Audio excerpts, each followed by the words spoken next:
Cookies. I want that leche.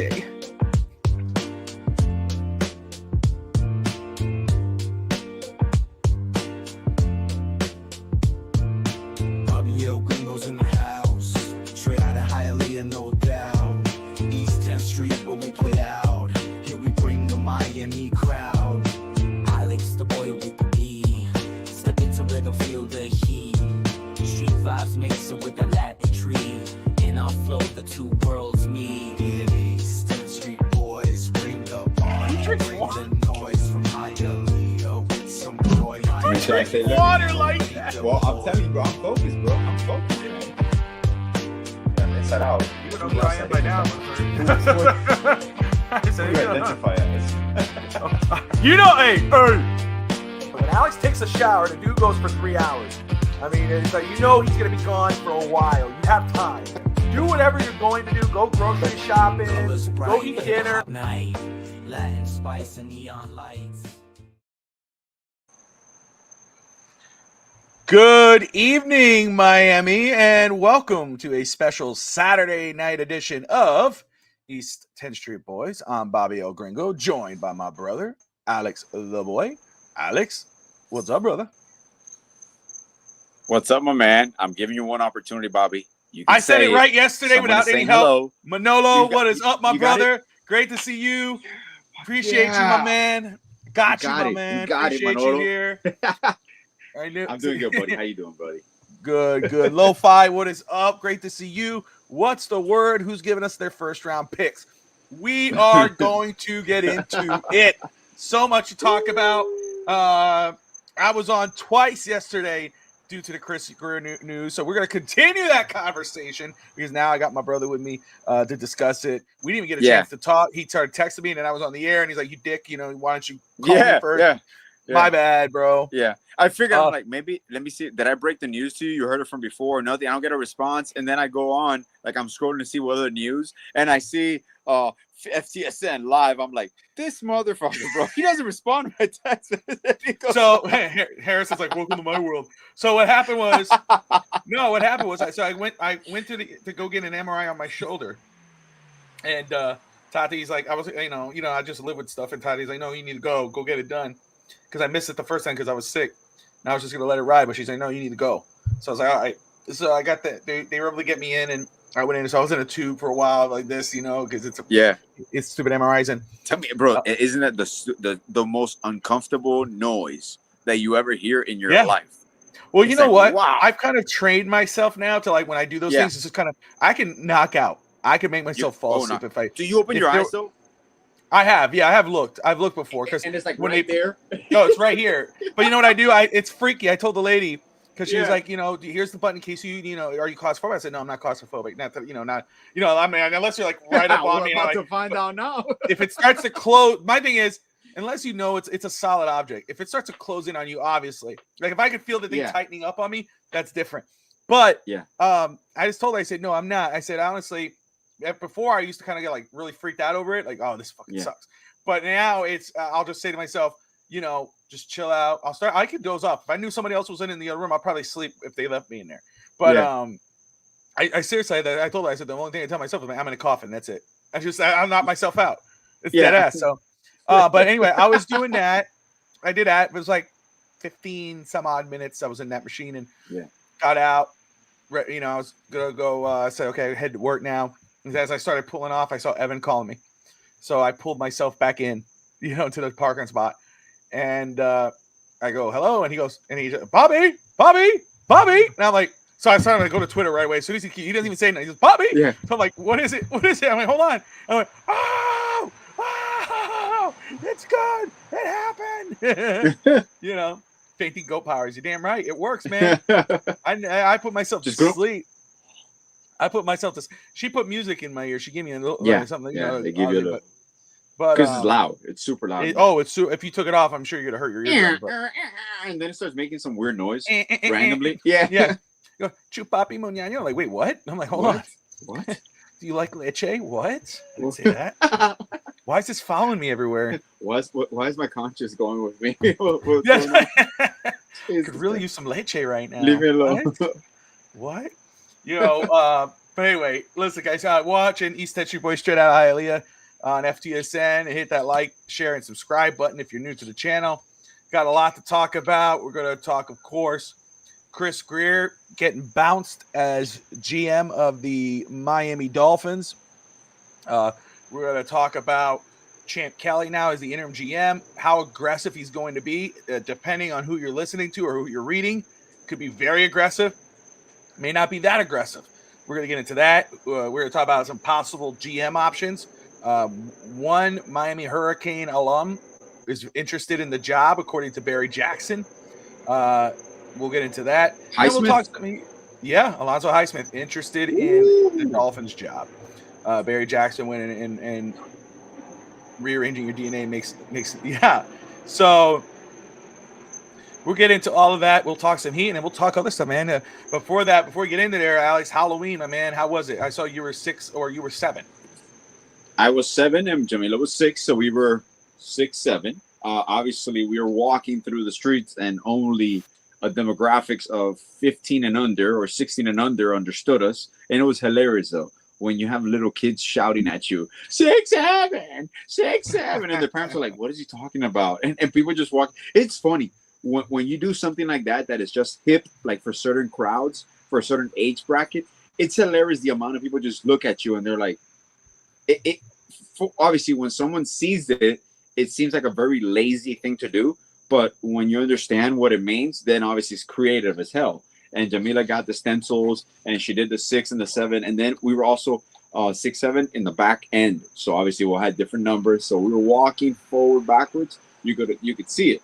But it was a fun time, man. It was a fun time. We went by the Cutler Bay area. Jamila's best friend lives by there. So they close up a lot of streets and the houses, they go all out decorating the driveway. So like you can walk through the driveway, like to the haunted houses and get candy. And then they even have the coolest one was like a graveyard.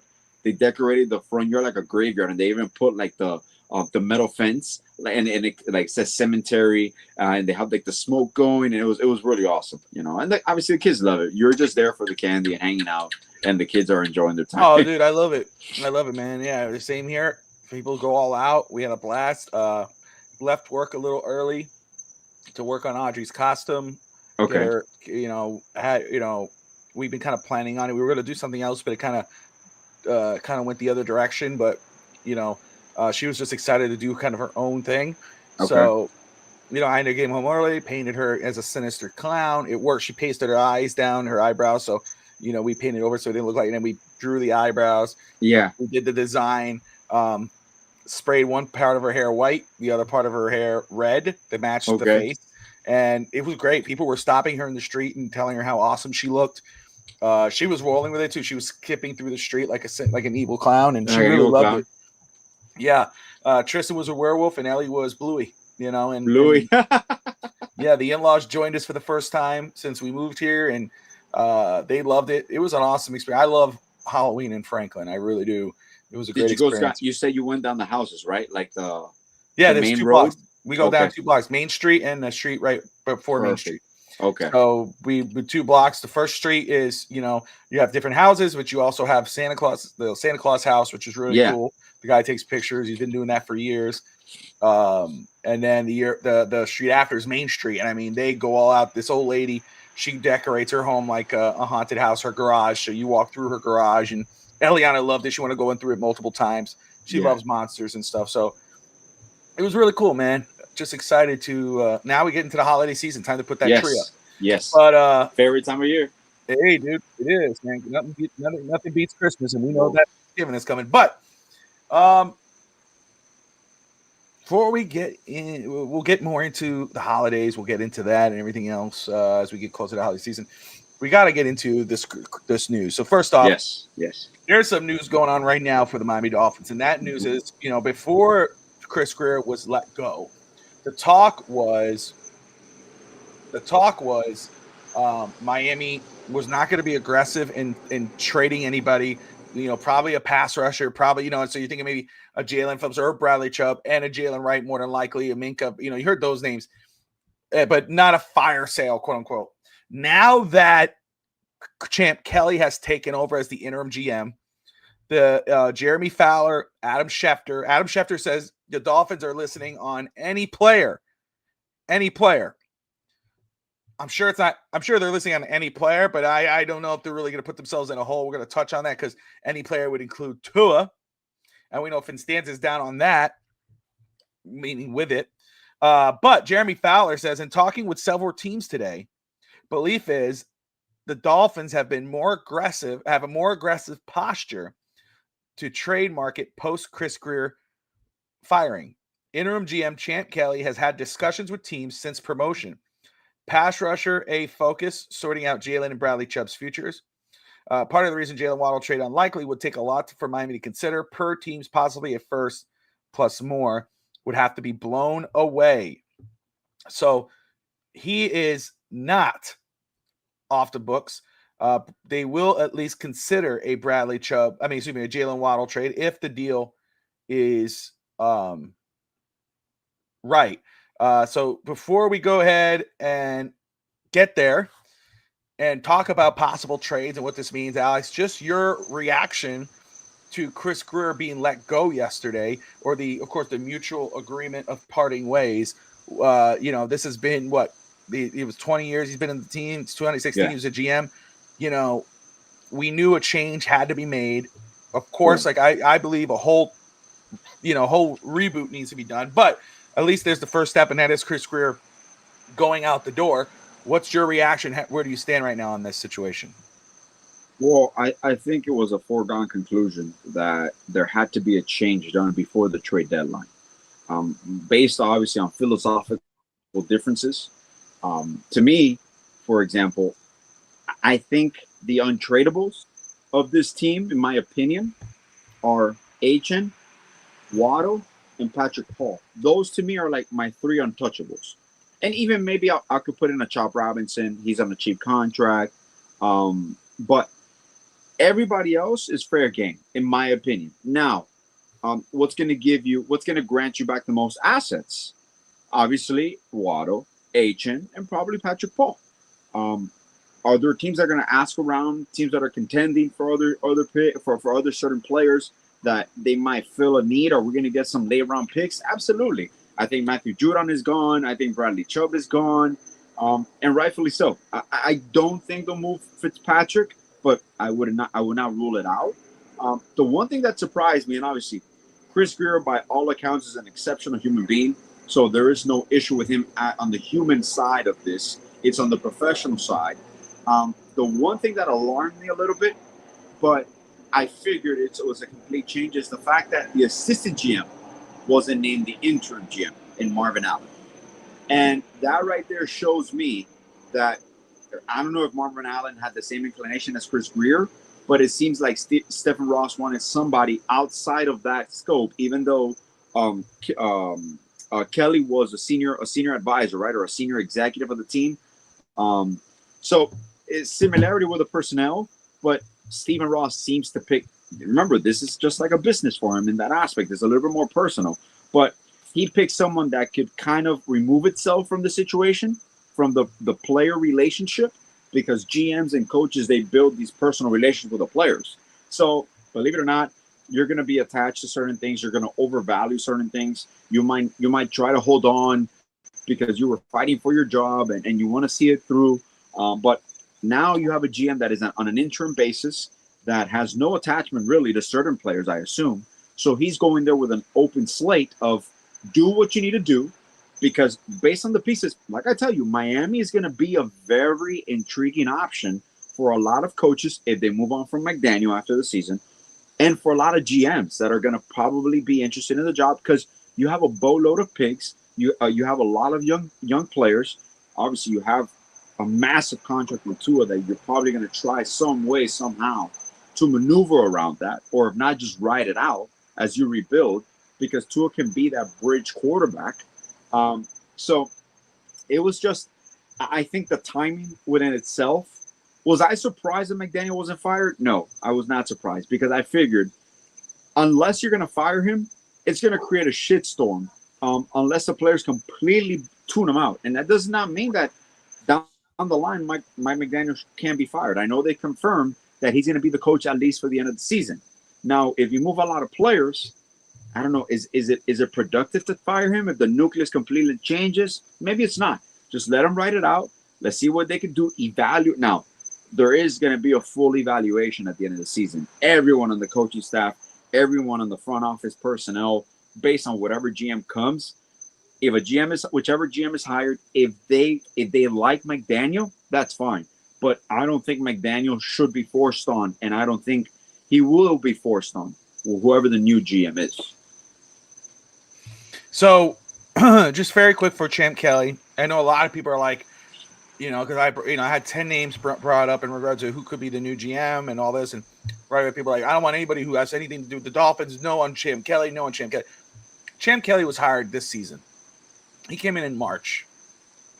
All right, so he is not really affiliated with the Chris Grier Miami Dolphins. He does not have. Alex brings up a good point. He has no connection to any of the players really.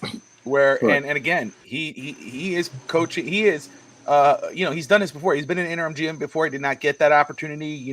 They passed on him. He's interviewed for multiple GM positions before. This is his opportunity to show that maybe he could have an inside track on this job, depending on what kind of assets he could get back in a trade. So hearing that a fire sale might be on its way does not surprise me. Well, I'm going to say though, reading, you read what happened today where, he gets rid of Grier, does not get rid of McDaniel. We know how much he likes McDaniel, how much he wants to see if McDaniel could succeed. I don't think, people say, there was that report today, and I'm forgetting her name right now, but very respected, came out today and said that Ross has no plans to let go of McDaniel at this point. He hopes he could get it together. He's at last at the end of the season. I don't think that's the case. Hopes is a big word. I think that if Miami gets steamrolled in Buffalo, if Miami loses in Spain, I think we're having this conversation that McDaniel could be bounced, because he has to see how it's going to play out. He's giving him the chance. Yes, this roster, the talent on this roster, and not just the front-facing talent. We're not talking the Tyreeks, the Achans, and we're talking about the depth. We're talking about there's a lot to go into it. That's where Chris Grier failed. That's what killed him. Where you're more worried about the offensive line than we are, and all these little comments. And, it was apparent with the flaws of this roster. So I can understand people thinking like, that's why McDaniel's, failed as head coach so far up to this point. Now because our roster was flawed. Sure. But at the same time, players that were really good for McDaniel at one point have now regressed. And it's not just on the field play here. The talent on the field you could have a conversation about, but it's also the structure of this team that's completely cracked at the seams. It's not like, this team's playing for each other. They love each other. It's all this and that. No, there are questions. Do these players, did they quit on McDaniel? Did they quit on Tua? Did they have friction in the locker room? Blah, blah. There's actual questions and noise out there that this is happening. So it's not just on the field for Stephen Ross. This is within the locker room. So, yeah. So, I was not surprised he did not get laid off. I would have loved to see that just so we could have a full reset and begin that process. I'm not surprised because you're still in not even the midpoint of the season. You still, you still got 2 weeks till the bye. So I think that's exactly what it's like. Hey, let's just give him a little more time. Let's go ahead and start the process now of looking for a new GM and then move forward with that. I think we could see McDaniel, if not bounce at the end of the season, bounce after Spain if they totally continue to crap the bed. Daniel says, Alex, I just bounced. Alex couldn't disagree more with that. Dolphins' job is attractive. The team is 3 years away from a winning record. Oh, that the team is, he doesn't think the Dolphins' job is attractive. Doesn't think the job is attractive. Okay. I mean, I can see my only thinking, and that's fine. My only thinking is the amount of draft picks that we have coming out. We have some numbers going off the books except Tua. Tua is really the only contract that is an arbitrage of to move, because I think Waddle's deal is okay. I think Fitzpatrick's deal is okay. Fitzpatrick's looking for a long-term deal. So you do have a lot of young talent on the defensive front. Zach Zeller might be an option to move out. I know Matthew Judon is probably going to be moved. But I just, when I mean by attractive is there's a clean slate to work with if you have the right GM in place, where this year, this is your reset, okay? And you can start building your depth. And yeah, it'll take 2 to 3 years, but we've seen the whole situation, even with Detroit, for example. Detroit was horrible for 2 years, and now they're contenders. They're the powerhouse because they were built the right way. And sometimes you got to do that. And, and they ended up trading Matthew Stafford for Jared Goff and a bunch of picks, and look what they did with those picks. So that's why it's essentially it's very important for a GM, and I understand no matter what, there's only 32 jobs of this kind for head coach and for GM of a football team. So those jobs are prestigious, and also depending on the situation, especially when you have an owner that is a big spender, and he does not mind spending, he does not mind involving your team and the organization. And this is true. For 2 years now, or 3 years, the Dolphins have been voted the best organization to work with by the players and across the board in front offices. Has the product on the field reflected that? Absolutely not. And that's why a change was necessary. So, hey, I respect everybody's opinion. Never became available. Yeah, that's true. That's true. But it's also situational, man. What's probably by season ticket renewals going on now? Absolutely. Also as well. Season ticket renewal, Manolo, that's very true. Absolutely. And they did the right thing. They didn't raise prices. That's a smart move by them. I don't believe they raised prices, if I'm not mistaken. I heard somewhere that they maintained the same price or that they lowered some season tickets. Like I said, I might be wrong, but I read that somewhere. Unload to a hope with a cap hit. You see, that's an interesting right here. That's like a basketball move here. I haven't seen that done a lot in football. Maybe exactly. I'm wrong. That's a pretty cool concept there. You can't. Miami's still going to get hit. Yeah, no matter what. No matter what. Actually, let me say that very quick, just so it's out there. Because this was a debate for 2 days on FTSN with me and Evan. Spit the facts, man. Spit the facts. So, according to Ian Rappaport, who was talking about the trade deadline and everything else, something very interesting in regard to the Tua situation. He had a whole thing on the Dolphins, but he said an option for Miami, basically, for Tua, the situation with Tua, if they want to move on.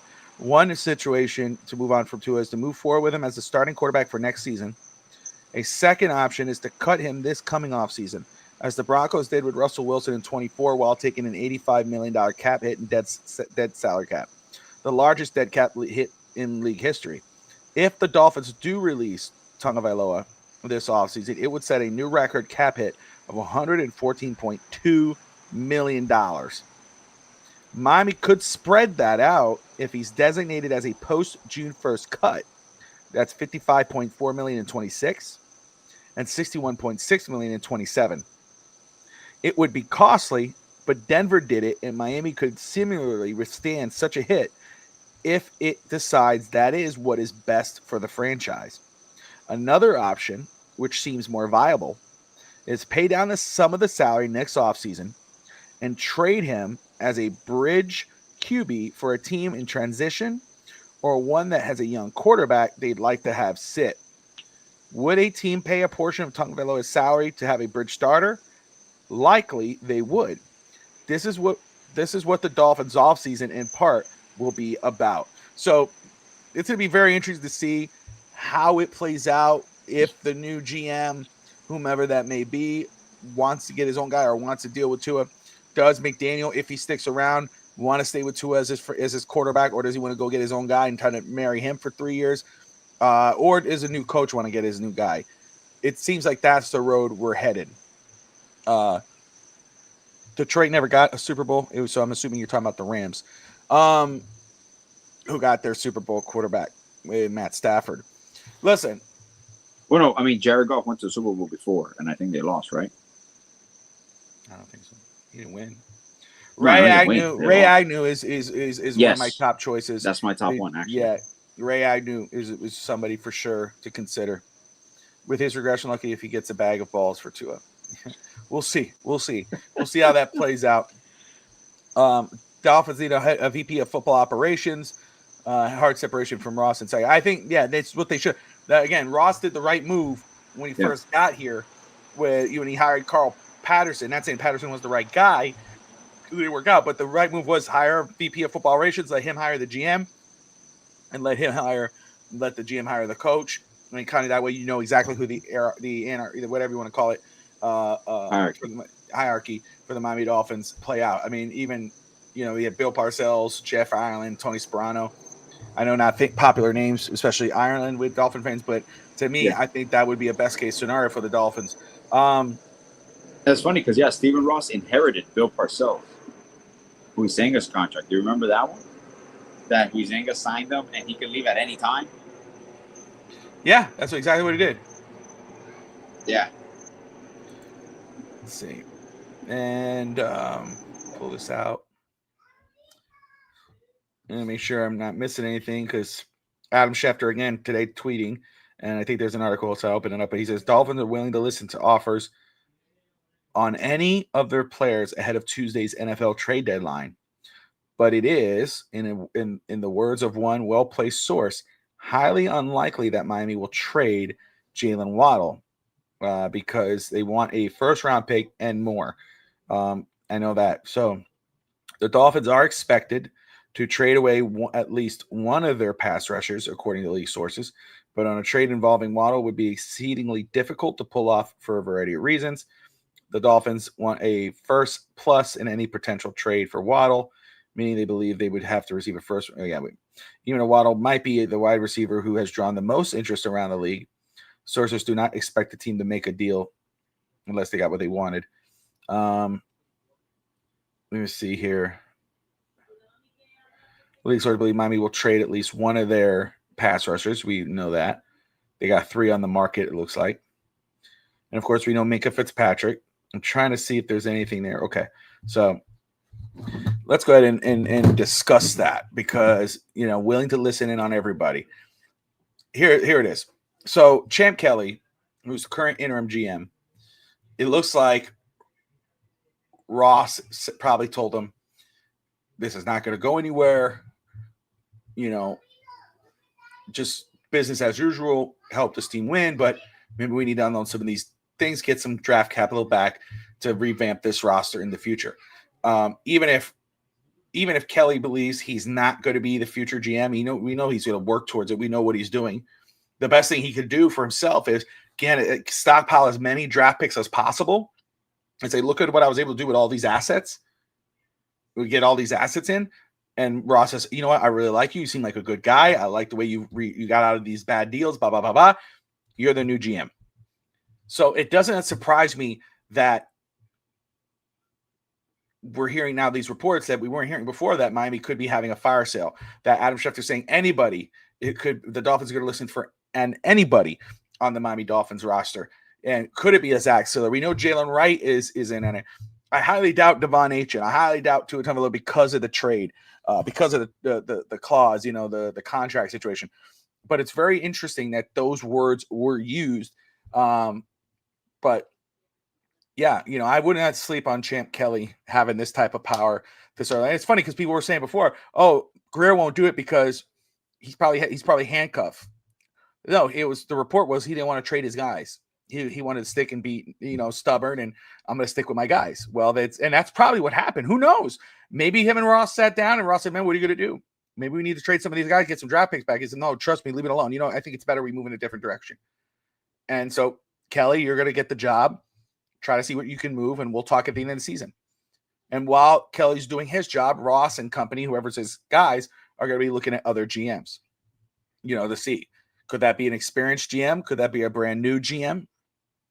We'll see. But I think whatever we see now in the next few days here, what the Dolphins do are going to give a great insight on where Kelly stands as a legitimate contender for the full-time GM spot. Kelly's not ready to be GM. Why, Richard? Appreciate you watching, Richard. But why is he not ready to be GM? Who is ready to be GM? I'm not arguing for him because, again, he's been an interim GM before. He's worked under multiple other general managers. He's been, what makes him ready to be GM? I'd love to know that answer. And who is ready to be GM? Or would you prefer an experienced general manager who's done it before, who's a free agent? Kevin says, how do you feel about Gruden or Lane Kiffin as head coach choices? I'll let Alex answer that part. I would love. Okay, there's very few people that have the passion to coach football like John Gruden does. So if you want to go through an experienced head coach, you go to John Gruden. Some people might say it might be too old, but you see him do these breakdowns, and he loves doing Dolphins breakdowns and what they're doing wrong and what they're not doing. So I would not be opposed to it. Lane Kiffin, I told Bobby, I'm like, we talked about it a few weeks ago actually in our show, and I'm like, that's one coach that I can see that's mature enough, and he learned as he's gotten older. He's in such a better place now with his family, with his kids, in his personal life, that when he was a younger coach, he could not be as wise as he is now, because he was thrown into the fire as the youngest coach in NFL history, and then obviously Sean McVay took that crown.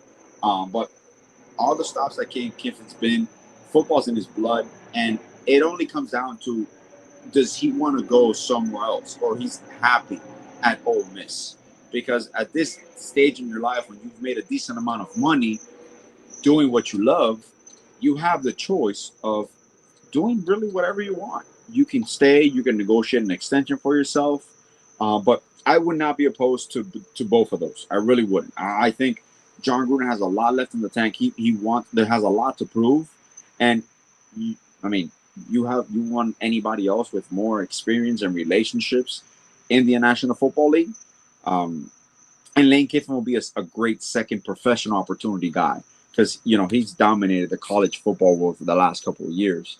Not with national championships, just overall production, and he's a great offensive mind as well. So we'll see what comes down to, but I would not be opposed to both. The only one I'm opposed to, like I said, was Belichick, and I don't think he's going to be considered. But a funny structure there, because a lot of teams do that. I am intrigued by the possibility of a VP of football operations. I don't know at what point.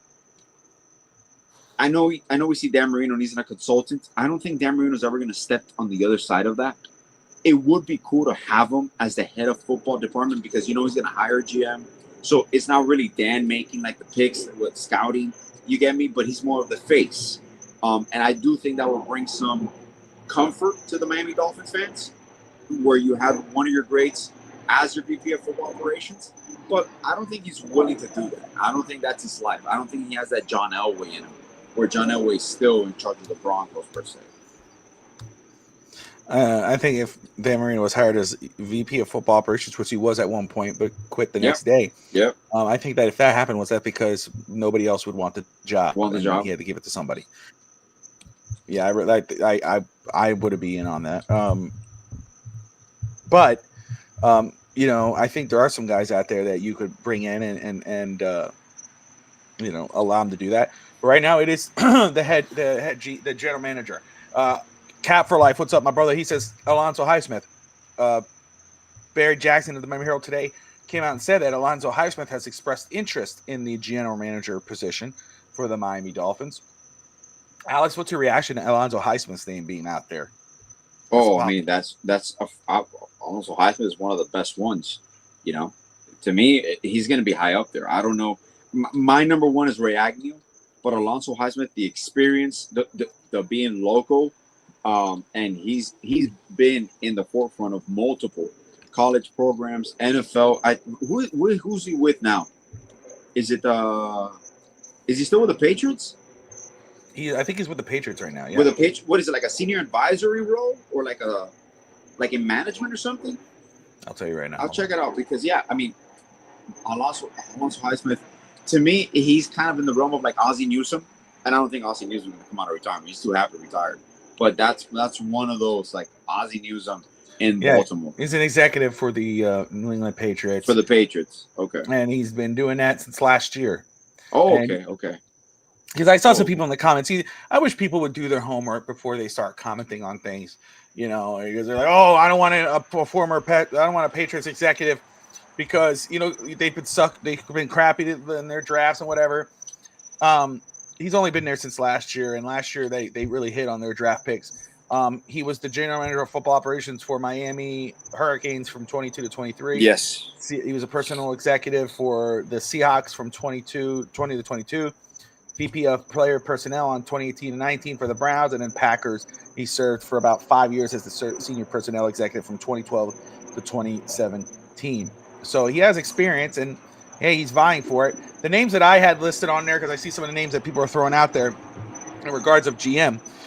First is I tweeted this out yesterday after the dismissal of Chris Grier. Ray Agnew, Lions assistant general manager. Andy Weidel, the Steelers assistant GM. Chad Alexander, the Chargers assistant GM. Ed Dodds, Colts assistant GM. John McKay, the Rams assistant general manager. Catherine Hickman, the Browns assistant GM. John Eric Sullivan, Packers VP of player personnel. George Kokinis. Ravens, probably it is. Probably that's exactly it. Ravens VP of player personnel. I believe he's also the former GM of the Cleveland Browns, so he is a former GM. Okay. And of course, there's other names out there. That Allerby from the Eagles. You know, a lot of people bring up Louis Riddick. And then Champ Kelly cannot be ignored.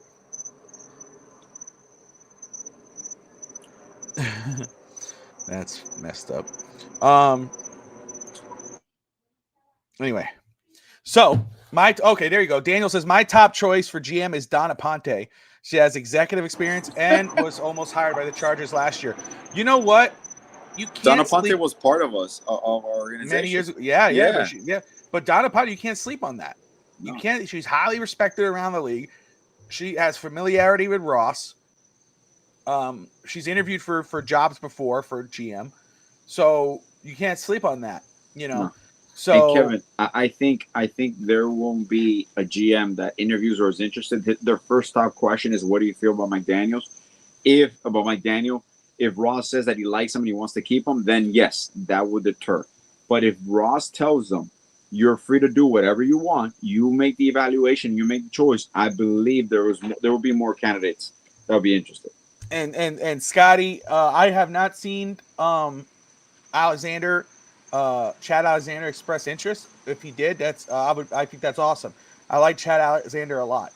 He's on my top 10. Let's see.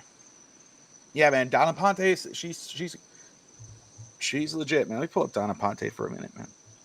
I love that when people she was Dennis Hickey.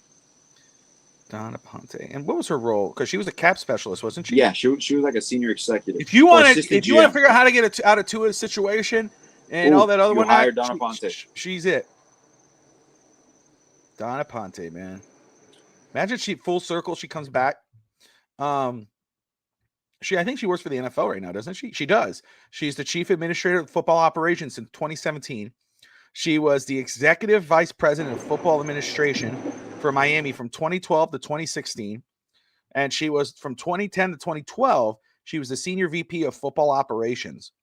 She was the vice president for the Cleveland Browns of football administration from 2009 to 2010.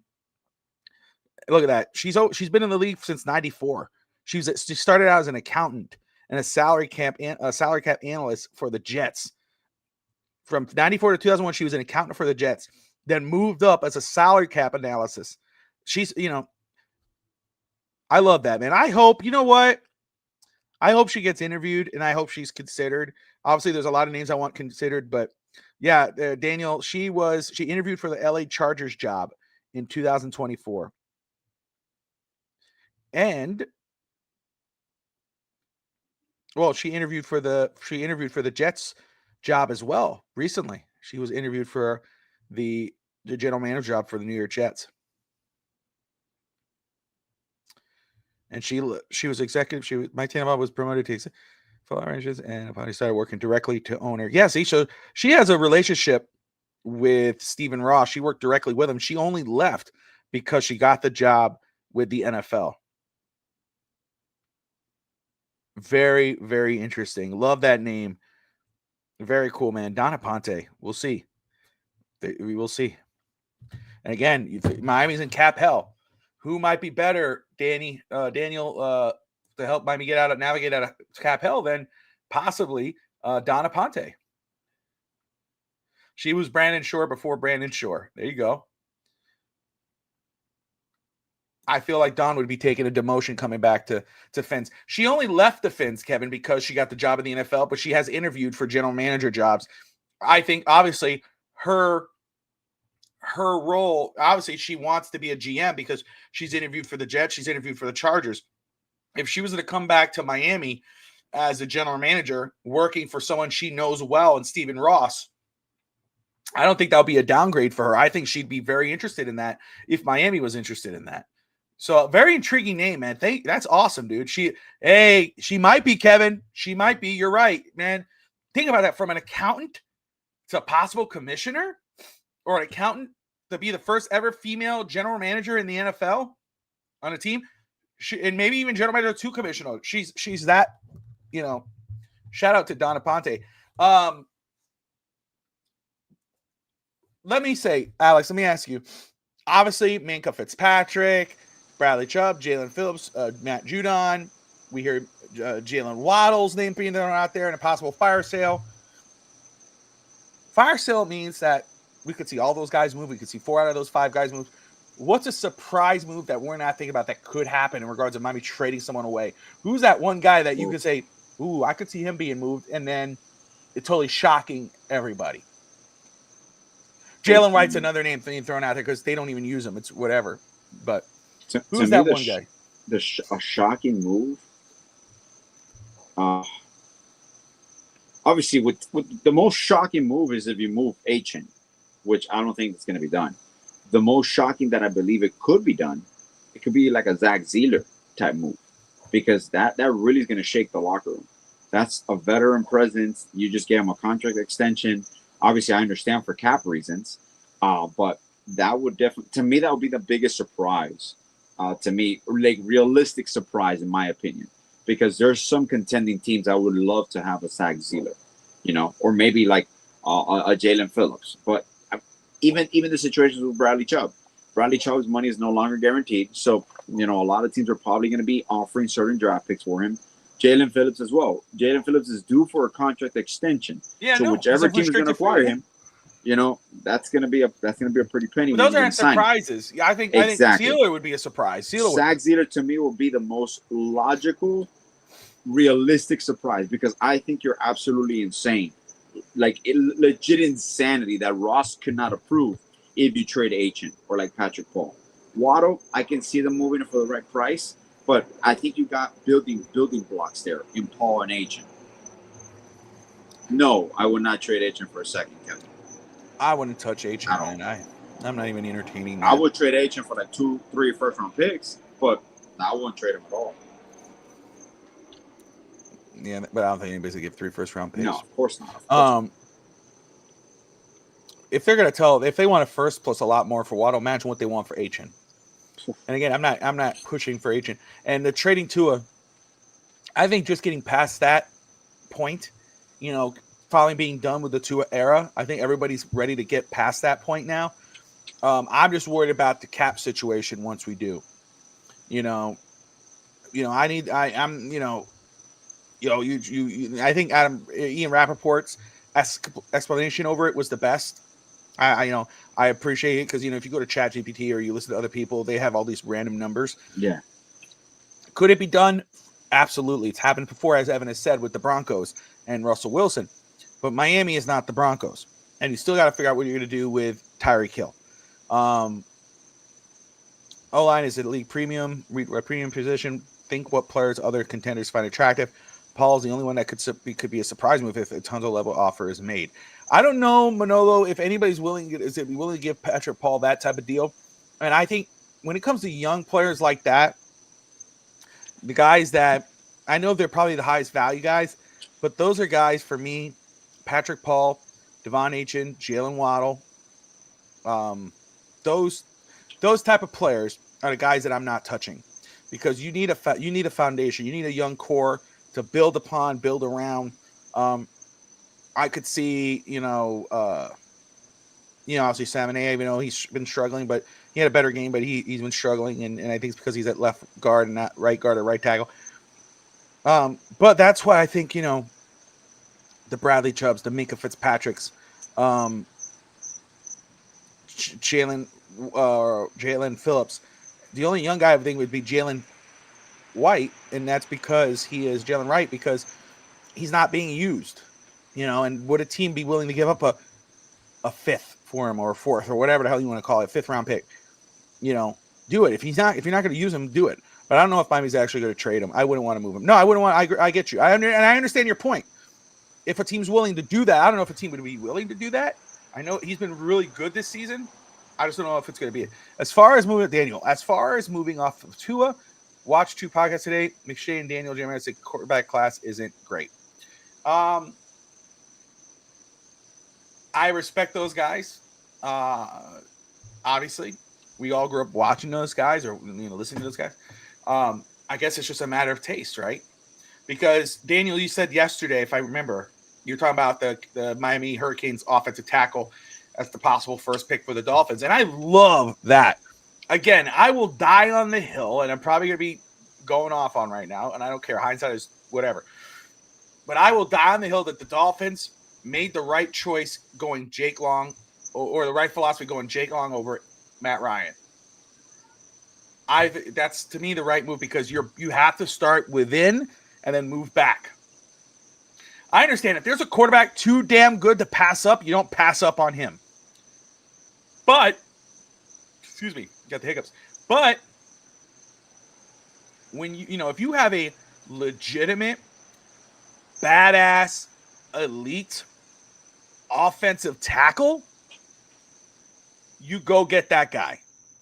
And there's a few of them in there. First of all, I don't want to butcher his name. I know his first name is Francis. I don't want to butcher his last name. He is damn good, and Miami's going to need it right. You got Patrick Paul at the left. You're good. But the right tackle position, you got to figure that out, because Austin Jackson can't stay healthy. You're going to have to move on from him. So if they go out and they draft one of those kids from Utah or go get that guy to Miami, I'm not going to lose my mind. I would love it. And guess what? Daniel could be right. Daniel, again, Lars Sellers has been struggling. Jewel has been struggling and now is out. Those guys could be available in the second pick, in the second round. You might, and I'm not saying that's the case right now. I'm saying that's the case now, and that might not be the case then. But you might be able to afford getting the more, for sure prospect other than a quarterback. And that's my whole thing with Tua. By me saying do not trade Tua, not because I'm like, oh, I think he can still do it, or I don't want to move on. It's the cap situation, and it's an obvious bridge situation. Like Ian Rappaport was saying, if a team wants to trade for Tua as a bridge guy, not as a starter, as a bridge guy for a real quarterback, Miami already has that. You don't have to do it. You go get your quarterback in whatever freaking round it has to be. And then you have Tua back there. Let them compete, because Tua's never had anybody to compete with. Let him compete. And if he takes over the job, Tua's on the bench. You got to back up there. Mid-season, end season, you trade him. Or if Tua wins that job, and you want to let your quarterback sit, your rookie, fine by me. Let Tua play. Let him have some good games. Let him shit the bed like he usually does sometimes. And then you trade him after the season, and you let your rookie chill. So that's, to me, what Miami should do. And I think Scotty's on the money. The first round needs to be either quarterback, offensive tackle, or corner. Again, if a quarterback totally separates himself and Miami his top pick, and Miami, then okay, I get it. Do it. But if there are some guys that are going to be in the back end of that draft or in the second round, and you go, you know what? Let's go ahead and let's secure this offensive line. Let's go get our right tackle. We got our left tackle. Let's get our right tackle. Now let's go get our quarterback. Or can Miami trade back up and do it like he usually does? Sorry. Yeah. Oops. The main reason why I say trade to it, he already has a problem learning his system under Gailey and the first head coach. Now he seems to be taking a shot. I absolutely get it, Lo-Fi. I 100% get your point. That's why I do think you need to you have to move on to the life without Tua or post Tua. You have to start preparing for that. I don't see any scenario, because before the discussion, and Alex and I had these text messages before, I'm like, man, because Alex knew this before the draft. Before he was taken, I was like, I don't know how I feel about Tua. I would say, I mean, does he need the weapons? Does he need this? Does he need a lot of assurances for to be successful? Yeah. That was a concern of mine. We drafted him. I have his jersey. I have it in my closet. I bought his jersey when he drafted because I was like, hey, we got a new quarterback. Full disclosure, Bobby wanted Herbert. I wanted Jordan Love. Oh, for sure. I will. And I'm not somebody who goes, oh, I told you we should. No, that's not the point of what I'm saying. Yeah. What I'm saying is, and I would say full disclosure, there are games that I texted Alex watching Tua where, there were some games he was good, there were some games he weren't. But I was like, Alex, I can't, man. There's these mental things. He keeps doing the same thing. And I was like, bro, give him time. And we go back and forth. And now, and again, when McDaniel came, though, then it turned the corner. It seemed like I was like, wait a second, this is different. Now he has that thing. Now after a couple of years, now when things aren't going so well, we're seeing a different side to Tua, and it's not just regression on the field; it's regression off the field. So much so, it's like, dude, you need to shut up, just go sit down, whatever. So I understand that concern. It's the problem is, and if you're, and even if we had that concern, and yes, if his contract number was lower, I'd say do it. But because it's such a hit, and your team's already depleted, and you need as much money as you can get to spread out and get, that's why I wouldn't do it. Kevin, again, I do not hate that whatsoever. At all. Ruben Bain, all day, every day, especially going to trade Bradley Chubb and Jalen Phillips. You come away with Ruben Bain, I'm down. Manolo, this team has so many needs. They should pick best player available and rebuild, but no more reaching. Love it. I love it. And if that means Ruben Bain, if that means whoever, I don't have any of those things, any of those players, I'm okay. I'm all right. If I was the top head coach or GM, I don't want Ross and staff telling me they don't know if Tua and me we're keeping. It tells me you don't know football. Oh God, my ears. Yeah, man. But it's very interesting. Well, again, Chris Grier out as GM. So now we've kind of taken that step in the right direction for the Miami Dolphins. Now it's like, okay, we know for sure we're going to have another new general manager. We have an interim general manager right now who could be in on the, this is his opportunity. We can't sleep that he could be the next head coach. The next GM for sure. So let's see how he does this trade deadline and how he manages this. If it's too much for him, or does he completely, trade, second rounder, third rounder, first rounder, bam, bam, bam. And you go, whoa, wait a second. Maybe he's not so bad at wheeling and dealing. Maybe he's not so bad. But I want to see which names come out. We know Alonzo Highsmith, and now we knew our interim GM is going to be considered. But and maybe he was hired to replace Grier in the first place. Remember, there was talk before the season that Grier could retire and move to another position at the end of the season. Was Champ Kelly hired?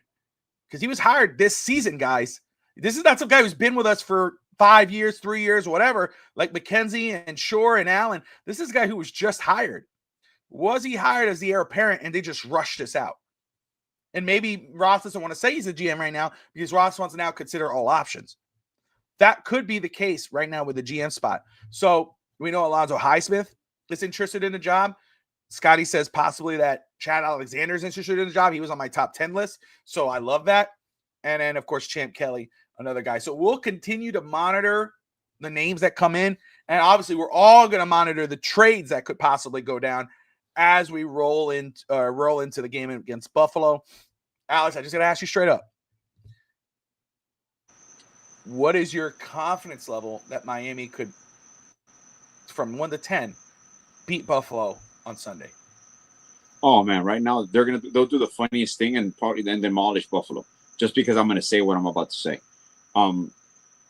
Usually when there's a shakeup like this, they have an extended weekend as well. So I'm pretty sure that I want to see Monday the media availability right before the trade deadline, because we're analyzing this as, can the Miami Dolphins, I don't know who's going to be on the Dolphins roster come Tuesday.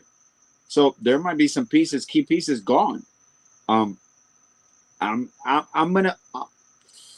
Buffalo has some defensive issues, and like it or not, this is true. Miami was moving the football well against the Ravens. They just obviously the miscues, they couldn't capitalize, the missed field goal after the penalties, dumb play after the other when they were closing in. But I think it's going to be a competitive game, just like it was against Buffalo. I don't think we're going to get blown out, but I think it'll be a close game. We might lose by 3 or 7. So that's another thing. That's the thing, right? And that's why I said if Miami gets steamrolled by Buffalo after being closer last game, if Miami goes in there and gets totally destroyed, I can't see McDaniel walking away from that game with a shorter string, if not fired altogether. I think that his job hinges on Spain, because then you got the bye week. And the only thing with McDaniel, man, that I tell you, and I always wonder, and I don't know if this is why Ross has giving him an opportunity. When you have a new coach and a new GM, they tend to imagine you get hired for the job, right? What is the most important position on the football field? Your quarterback. So the fact that partially he was hired because of his ability and the demonstration of how he would maximize Tua, which you can say out of all the coaches in the NFL, it's kind of like the mindset of he maximized what Tua could be. Can you kind of say that Tua hit a wall? Probably. Like you mentioned, it's not one of these situations where, look, we've already seen this happen a lot. Baker Mayfield, Sam Darnold, Daniel Jones, they go from a place where expectations were high, investments were high, and they go on to their next option, and they succeed in their second and third teams. And Baker Mayfield is fourth team, I believe. So that does not mean that Tua won't be a serviceable quarterback, but he's not going to be a franchise changer. Yet he has elite skills that were shown because of Mike McDaniel's offense. But like you mentioned, he needs talent around him. He needs speed around him. Tua is not going to win you a football game on his own. And to his own demise, really, sometimes he gets too cerebral and he doesn't just flat out play football. He tries to go too much into his reads. Brought to you by McDonald's Chips Ahoy. I am having a McDonald's Chips Ahoy frappe. Yeah. It's really good. It is really good. Yeah, it's true. It just fell off a cliff. And it was insane before, and I know we had Tyreek Hill, but those late game drives, you were confident in them. You never thought you were going to be out of the game at all. And it's insane, Bobby, when you peel this back, every season, okay, except maybe like last year, but even after Tua's contract extension, he got hurt, gets a concussion, misses 4 games. We're done. Which was last year, right? If I'm not mistaken. Yeah, it was last year.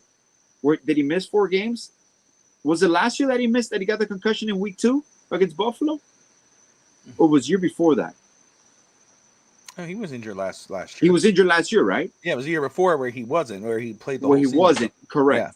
So in those situations, you only really have 1 year where it was injury-free, where you could analyze, damn, what would this team have been? And even in that year, you choked it against Tennessee. That was the changing factor here. You're 9-3 going against Tennessee on Monday night. You win that game, you almost secure. I think you would secure first place in your division. So that right there was the epitome of this roster build. We had the Jalen Ramseys. We had everything. We went all in. And now you're here again. I want to touch on. Damn. No. And I want to touch on. I know Scotty asked a question. Forgive me, Scotty. I'm going to get to you right now. But I want to jump right on Kevin's question, it's just fair. Curious, would you not want to see McDaniel with a QB with less limitations? Yes, absolutely. Okay, so the easy answer would be yes, right? Now, did he bring the best out of Tua? Did he, did he get, first off, he had to take this. I'm sure he got the job because he said he could work with Tua. Of course. Got the best out of Tua. And then he got married with Tua basically when he went and fought for his contract. Correct. Here's the thing. Yes, with Ross liking him and him seem like a good guy, and we know Tua's complete drop off and be in the limitations and all that, would we want to see McDaniel with a guy with less limitations? Obviously. Here's the problem with that. Again, it's not just in field. It's off the field issues too. It's veteran players leaving the team. Last year, veteran players quitting on your team. the off the field drama, the structure, that all the players late to meetings, whatever, and then the complete regression of players, that falls on your head coach. That's just what it is, And again, it's not just Tua. Tua is a part of the problem. He is a big part of the problem, absolutely, but he's not the only part of the problem. And so, Kevin, yes, we would, right? Obviously, in a perfect world, but it's not a perfect world. And the Dolphins are not a perfectly structured team. They're a team that's broken. And that starts with your head coach. He's the culture setter. And the team takes the identity of their head coach. And it's not just Tua like this off and on the field. It's the whole team, majority of the team. So, yes, easy answer, but no real answer. In regards of Scotty, Bobby, why do you think Marvin Allen was bypassed? I don't know. I really don't. Again, I started thinking why Marvin Allen wasn't that guy who was promoted as the interim GM. The more I thought about it was, first off, because you just, it's easier to give Champ Kelly and pull it away at the end of the year. But also, what Champ Kelly was just brought in. He was just brought in. Yeah. Was he brought in to be the heir apparent? Was he the next in line? Because there was rumors before the season that Chris Grier was going to step down. Yeah. That he was going to step down as GM and become a senior executive for Miami. Was Champ Kelly hired as the heir apparent, and they just had to speed up the process? And the reason why I don't think he's hired right away, I think now Ross probably is inclined to say, let's see how you handle this in the middle of a season in this situation where you got to trade a bunch of people. He's thrown in the fire basically, but he has the best job interview experience because he could go in there and go, man, I came in here half point. This is what I did. Bam, bam, bam, bam, bam, bam, bam. So that's the only thing I could think of, that maybe he was already hired to do this. They just had to speed up the process. Let's see here. Yeah, that loss to Tennessee, man. I remember it. He was out last year. Matt McD was exposed with his inability to, yeah, exactly. That was a different quarterback. Nothing happened. Yeah. Oh, no, I mean, it was a lack of a quarterback, realistically. The quarterback situation last year was horrible. Ross just refuses to do a clean sweep. It's true. I'm done with McD. He will see success as an O coordinator somewhere. He will. I do believe that. Absolutely. And I think he could be a successful coach one day somewhere else. Marvin Allen knows where the bodies are buried. Lawsuit. Here we go again. No, and Marvin Allen has been part of the scouting for the last couple of years. So we've missed on a lot of players that we could have selected. While we hit on a few, we missed. You see, that's one thing, Bobby, that I would never know, because I don't know which player was McDaniel pushing for. I don't know which player was Grier pushing for. I don't know which player was Marvin Allen and the rest of the staff pushing for. I don't know who made the final decision. I mean, we would like to think that it was Chris Grier, but if McDaniel has some sort of personnel control or he wanted somebody he can override, or Chris would listen to McDaniel, we don't know that dynamic. Those are things that are answered years after it happens. But it's kind of the appointment of Champ over Marvin does to me speak volumes of Ross wants to go away from the current direction of the hierarchy that he has in place, where he's keeping them there to do the regular. Is Marvin Allen still the assistant general manager? Is it still operating as usual? Is there going to be more changes in the front office in the meantime? Or is it just, Champ, do your job, do what you got to do, and we'll reevaluate this at the end of the year? It's kind of like bring a new fresh body in. Let's take care of it. He's not emotionally attached to none of the players. So be logical. Like, you don't have any emotions in these decisions. You're just using pure football knowledge and logic. That's right. So want a GM that with that, a stud in the draft room and scouting. A GM that's a stud in the draft room and scouting. Yeah. Or maybe comes from an organization as such. Ross, boy, aren't we scared? Yeah, of course. And again, if he, it always depends. I'll just say, we've seen it. We saw whatever he's done, something that he hasn't done in a very long time, and that's getting it. And now he's looking for a new GM. That's different, because it's always firing the coach and keeping the GM. Now he's fired the GM and he has the coach still. But again, the season's not over. He could absolutely be saying, let's see how McDaniel does against Buffalo. Correct. Let's see how he does until the bye week. Let's give him till the bye week. Yeah. And I mean, oh, but what did Diana Rosini and those other guys say that? Listen, they said he wasn't going to make any changes at this point. They did. He fired Grier. Now they come out and they say one of the key words that he said about with that Rosini, I'm butchering her name, that has said is that Ross wants to see how he does, see him succeed. Ross hopes that McDaniel could fix this. Hopes is a key word. Yep. Yes, he wants to. He's pushing for the guy. He wants it to succeed. But again, if they get embarrassed against Buffalo, after, like Alex keeps saying, they were in that game on Buffalo, but if they get embarrassed by Buffalo like they did last week or against the Browns, or they go they go into Spain and they lay an egg on national TV in the morning, in front of an international audience, come on, Ross would make a change at that point. Has done little to earn any hope. Absolutely, 25 years, he has done nothing to earn the hope of at least football operations. Let us get into some happier stuff very quick, at least to me. And then if you guys have some follow-up questions and everything in comments, we'll respond before the end of the show. But how about Jaime Jaquez, man? I'm seeing people jumping on this. I saw an NBA article. I forgot what the site was, saying the Heat found a superstar and it's not the one you think. Alex, you've seen this growth. You're seeing it. We talked about this in the offseason. Yeah. About his ceiling has, is there much more growth left or whatever? I don't think it's much about growth. I think I did read something that was very interesting. I think they said something about an injury, which I didn't know a clue out last year. But it makes a lot of sense. And I'm not going to use that as an excuse for last year. I think players are allowed to have a down year, and it was in his second year. I don't think it's more about quote unquote growth. I think it's more about refining his skills. He's getting better at what he already does. Because if you remember, before he was drafted, when you and I talked, and one of the things I loved about him, watching him, was that, again, I said a poor man's Jimmy Butler. He already played like a veteran. And people are using that term right now. This guy plays like he's a 20-year vet or a 15-year vet. He's always played like this. But it's more refined. It's more defined.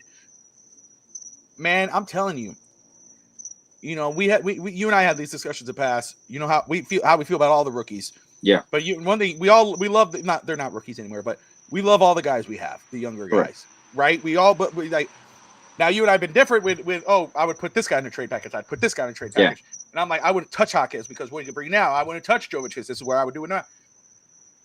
But this has to be one of the best things we've seen. I know they lost against San Antonio. Wasn't a good game in regards for Hawkins, but watching this, I have to speak because we know we're still waiting for Jovic. He's having a slow start this year, but watching Hawkins define his skill, and playing with such aggression on both sides of the floor, being so active all over, like this is awesome to see because you and I've said this, and again, still a long ways to go. Yes. When I look at this team, and I kind of told you this, because I really do after I'm watching this team and watching how Spo, and first off, they hired an offensive coordinator, which is really showing up on, it's crazy to think a basketball team has an offensive coordinator. There you go, Alex. I'll be the head guy. You're the OC, man. You got it. You can do it. Which is the man. Keep on with it. Bro, you can be my defensive coordinator. I'm the head coach in basketball. You can be the head coach in football. Okay, buddy? You can keep that one. I'll be the GM. I'm the GM, man. I got these picks, bro. You be head coach. These picks. You got these picks? I got the GM. I am president of basketball ops, and I'm hiring you as GM. You get booted back so fast? Yeah. You get booted. No, bro. But go ahead. And obviously I'll talk about the whole Heat, but for Hyman first and foremost, it surprised me. It really surprised me. He's worked on his game, and it's not only injury wise; it's a confidence level. He's doing everything aggressive. He's doing everything with a point. Yes, last year he was very, mind you, last year was a very tough situation for the organization with the whole Jimmy Butler situation. And how everything played out. Jaime was injured for most part. He had some there was a sophomore slump per se, but it was mostly mental in that regard. You could tell now that he's just playing to his strengths, and that is something very important, because that's what I would always tell you is Jaime's not going to do anything else new.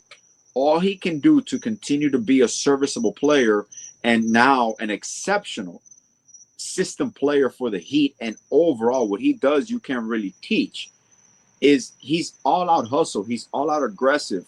He's handling the basketball a lot for that second unit. He's anchoring that second unit. So, and that is, to me, with even wrinkles now that are coming, right? Hero's about to come back. Powell missed 2 games, and you were competitive with the Spurs. So the question is going to come up, even with the Spurs, for example. What do you do with your assets? Because now your assets are valuable. Is a name going to appear? There's rumors. I'm not saying there's going to happen. I'm saying John Morant. Giannis is always a foregone conclusion. 2027, in my opinion, I think they're going to double down on this unit at least until 2027. I would not be surprised if Powell gets like a 2-year or a 3-year extension. Hero as well, with reasonable numbers. Now you're talking about Jaime's extension. He's extension eligible next year.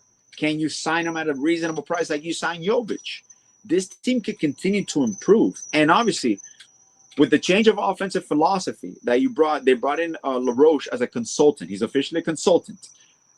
He's not part of the official staff, but he did this for Memphis. And then Memphis fired Taylor Jenkins, which is it's a great coach, and he should be a head coach next year again with Mike Malone as well. They hired him, and he has a coaching philosophy that it's all over X today. Bam and Powell were explaining it on NBA Prime, which, by the way, Prime has done an amazing job with NBA coverage. It is top notch. And Legler with the Coach's Corner and ESPN, this is exciting as a fan, bro. We finally got coverage that is reasonable and actually intellectual for the NBA fan. With that change of offense, Bobby, this opens up everything for the Miami Heat. You have the athleticism, you have the youth, you have the pace to play with. And this is something I was thinking about the other day with Hero coming back, right? You don't want to mess up. No, that's different, Kevin. Different, Kevin. Trust me. Different, Kevin. Different, Kevin. Because the price will be reasonable. I promise you. The price will be reasonable for Hero. He was not going to get what people think he wants. He wants in the low 40s, if anything. To me, Alex and him go bowling together. Yeah, we go bowling together. I talk to Tyler all the time. It's funny. He actually lived close by in Doral. I've seen his wife a couple of times before. You're peeking at him around the corner. Like, Tyler, 40 million, right? I got you, dog. No, but this offense is special for this team because it's a very unselfish team. This team wants to run. Now you're gonna have the growth in you mentioned something actually against San Antonio. Hakis, Ware, and Jovic, I think combined for like 6 points or like some crazy aberration. You can't win and you still were close. Bam is playing at an insane level, man, because this offense dictates that. It doesn't limit you. This offense is everybody has a green light. Everybody's attacking. It's 2 feet on the paint, a paint touch, and a kick out. And it seems to be hitting perfect. Like I told you, the numbers will average out. There's going to be moments that you have to rely on your half-court offense. And when Hero comes back, you're going to have maybe some DHOs, some more on-ball screens, but they're going to limit that. They have a different offensive philosophy. And you know what's crazy? I was thinking about it the other day, Bobby. I'm like, Hero's coming back, Powell's coming back, right? I'm like, it would be so spo to start Davion, Tyler Hero, Norm Powell, Wiggins, and Bam, and bring off the bench, even though how you stagger them, he brings off the bench Drew Smith, Hakis, Fontecchio, Jovic, and Ware. Ware and Jovic play great together. And when you have, and I sent you the print screen, Drew Smith, Hakis, and Jovic as a unit are like top units in the NBA because it's so unselfish, dude. And everybody wants to push pace. That I'm like, as a basketball fan and as a basketball coach, this is the offense I run with my team. It's a free flow motion offense, and you're teaching them how to play, read and react. I don't call plays. We have laws. We have guardrails on our offense. You have to follow those rules within the offense. But it's a free flow offense. And you're like, dude, and you're seeing it playing. I'm like, why did it take so long? Because Jimmy could have played in this offense, but Jimmy likes to slow down the pace a little bit, but the personnel is just right. And Kasparis isn't even part of it right now. Kasparis is another missing link, dude. Like the future is very bright if everything goes according to plan. And look at the East right now. Who's the top in the East, man? Who's that? You know who's the top seed in the East? The Chicago Bulls. Look at that. You it's see that? Early, but it's insane, dude. It's insane. Now, San Antonio's here for a long time. So San what do we Antonio learn is from gonna be this good. segment with Alex? He's in direct communication with Tyler Hero. I got you. And he gave the Heat his offensive playbook, and that's why the Heat are playing so well. So we got two things. We gave him two things. Alex runs his exact offense. I'm not taking credit for that. No. Bobby, and I'll full disclosure, he texted me the same thing, and I giggled because I knew I was going to mess with him when he did that. He's like, dude, they're doing the same offense I run in high school. Like, No, don't get me wrong. I run it. Hey, I run it in my kids' league too. I just go out there and do something, bro. Just go. I agree. Bro, when Bam said it today on Prime, when Bam said this is basically AAU basketball, like imagine you got players, right? But they're supreme athletes. You want them to be able to play free basketball. And you're like, holy shit. Like, that's why, Bobby, when I tell you these things, man, you don't have to reinvent the wheel. You just coach and you play and you get paid at different levels. But sports are pretty simple. Like, you can be innovative, but for example, in football, you can be way more innovative. In basketball as well, you got the European influence and all that. But you really don't have to reinvent the wheel here. It's pretty simple. Space. Play with pace. Don't outsmart yourself. That's it, man. That's it. Don't outsmart yourself. Yeah. Well, just let the players play. Start over here. Basketball season's about to start for me here, man. Yeah. You got your we assembled our tryouts. We got Hell Week starting Monday. We call Hell Week, which is conditioning. We have a full week of camp conditioning. Like we don't touch a basketball. It's just conditioning because we want to play fast. We want to play with pace. We want to be a transition team. So they have to be in pinpoint shape. For me, I would love to do that. Of course, but the problem is I got kids. Because I had it when my first year. To the ground. My first year, I that's how I started. I started before we even touched the ball. Yeah. We were stretching, running plays back and forth, pace yourself, blah, blah, blah. But then we got you got 30 minutes left, and then it's like different. And they're kids. So I'm like, get bored. So I was like, okay, no. So I had to change it up. But I think that's the best thing. People don't understand. Kids don't understand. That's what you need. You need that stamina. It's a game. You know, so it's funny. I got 8-year-olds. So you see, while you're dealing with the teens and you're doing that, which is like, I started that my first year. I was like, that's exactly what we're doing. When I realized these were younger kids, when I realized, it's not good. I have to switch this up. But this year I do a little bit of it. The last couple of years I do a little bit of that, but I usually focus on just ball stuff. This will be fun. But coaching basketball is fun. Basketball in general, I love in the live games. Just the excitement of a live game.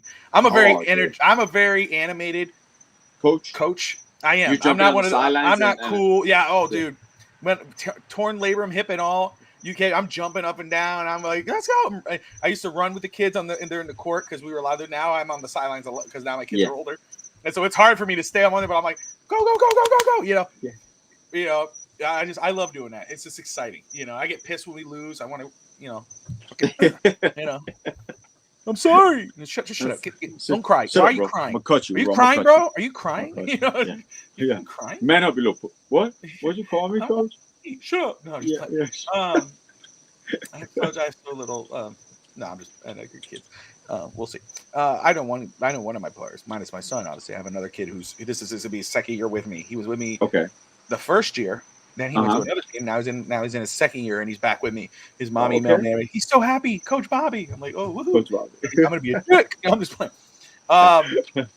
You're my son now. What? That's right. Halloween is over. Yes. It was a lot of fun, but the holiday season is here. Gobble gobble. Turkey season's on the way. My favorite dinner holiday, which is only right. It's the only thing because I love to say my favorite holiday is Christmas, but I love Thanksgiving because of the food. My wife makes the best for me. I'll just say for me, my wife makes the best turkey, so I'm excited about that. And then Christmas, man, and I love Christmas here because it feels like Christmas. the weather, the temperature drops, the lights. You know, I love this, Alex. What's your favorite holiday? Well, like you said, I think I responded this way when we talked about it last year. My favorite holiday is November to December. That's my favorite holiday because it's That's right. There's nothing like, to me, like a Thanksgiving morning when you know my wife is baking the pies. We're gonna go play football with the guys. We'll be back. You know, I'm getting coffee. We're getting pastelitos and all that. We're gonna go play football. We come back. By the time I come back, you already smell what's going on. You got football in the background.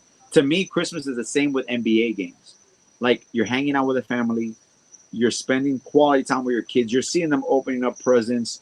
And also, like we always talk about it, the holiday season is always a very melancholic moment because you remember the people that are gone, the family that you cannot see, that you cannot spend time with. So it always brings back memories. I see it with my parents as well, especially as they gotten older. You know, you start cherishing those moments more and more, you know, because you don't know how many of those moments you're going to have left. And you want to make sure as your kids get older as well, there's changes, you know. For example, you still with legend. Go. Yeah. Bobby makes sure that the kids always leave Santa a glass of milk. That's not white beard, brother. That's not white beard. No, that's leche. That's dried leche, brother. And it's funny because it lines up, Bobby, right? The drip, you know. Like it does. And so you go left, you know, Bro, it's right there. It comes right here, and right here. I am that villain. I'm the villain. Oh my god, you got the villain side? Are you serious? Let me see your sideburns. Yeah, it's starting to come right here, bro. It's just coming in right there. Tiny as hell there, yeah, man. Oh Tati my wants God. me to leave it like that, man. I'm like, dude, leave it like that. You dye your hair? Have you ever dyed your hair? No, I never dyed my my hair. hair. Never. I wouldn't do it. I told you the one time that ever when my beard was when I went to the barber and I had no idea what the hell he was doing. I had the thing on my face and all of a sudden he lined up my beard. All of a sudden I felt like this whole thing. I'm like, what is he doing? And my whole beard was black. I was like, it shocked me. I was like, yo, what the hell? Tati was pissed. Tati was pissed. Oh man. But yeah, what was it saying? China? La caja china. Yeah, that's where you put the pork. There you go. Yeah, man. Greg, what's up, Greg? Greg Salsa. Is Waddle getting traded? If we get a first offer, do you think Union makes that trade? Okay, Greg. So the report is that Miami will listen to an offer on Waddle. The only way they would accept it if they're blown away by the offer. That's a first-round pick and multiple picks. More. Yeah. So, which again, as much as I would not want to trade a Waddle and HN whatever, if you get a first-round pick and more for Waddle, I think you have to consider it. You have to. Absolutely. And Champ Kelly, I think, would, because that's his job. Yeah. He wants to try to keep the job. So he wants to say, look, man, look at all this draft capital I built up for you. Let me use this. This is my plan. Because he's going to go into that meeting at the end of the season, that interview room, and say, look, this is all the draft capital I have. Here's my plan. This is my, I'm going to get a quarterback. I could get rid of Tua this way or keep Tua this way. And I want to get the I think that's where the mindset is with Champ Kelly, Greg. So is Waddle getting traded? Unlikely. But if they're going to offer a first and a lot more, I think you have to consider it. I do. You'd have to consider it. Are you intrigued, Bobby, by change? 100%. I'm like this which is insane as a fan of a sports team in season. I'm more intrigued about what's coming in the offseason than what I'm gonna do now. Because don't get me wrong, a lot of things could be determined by what happens now. Because from this point forward, you go on a little winning streak, doubtful, but you win the next two, right? And you come back from Spain, and now you're 4-7. You're like, all right, we might make some moves. You win another 2 games, you're like, whoa, 6-7. Is there a chance here? But I'm like, we'll see, man. Why? You look like people you're get it. I love it. I just love it. Drinking balls, right? For the legend. But here's my thing. I'm with you. I'm very intrigued by change. I think I'm excited with the prospect of change of work. Yes. Because the Dolphins are, I would say, I don't want to say middle of the road. They're below the road right now. I think a major change has already happened. I think a complete change needs to go down. I think fans will be, and I mean, ecstatic in 2 ways, right? Legitimately ecstatic because but I think excited because it's not just one position open; it's 2. It's 2. If you get rid of McDaniel with Grier, then you have the GM and the head coach available. And now that's like, okay, at least now we're going to have a complete vision, 2 guys working together. Because, Alex, let's be real here. We want the first pick.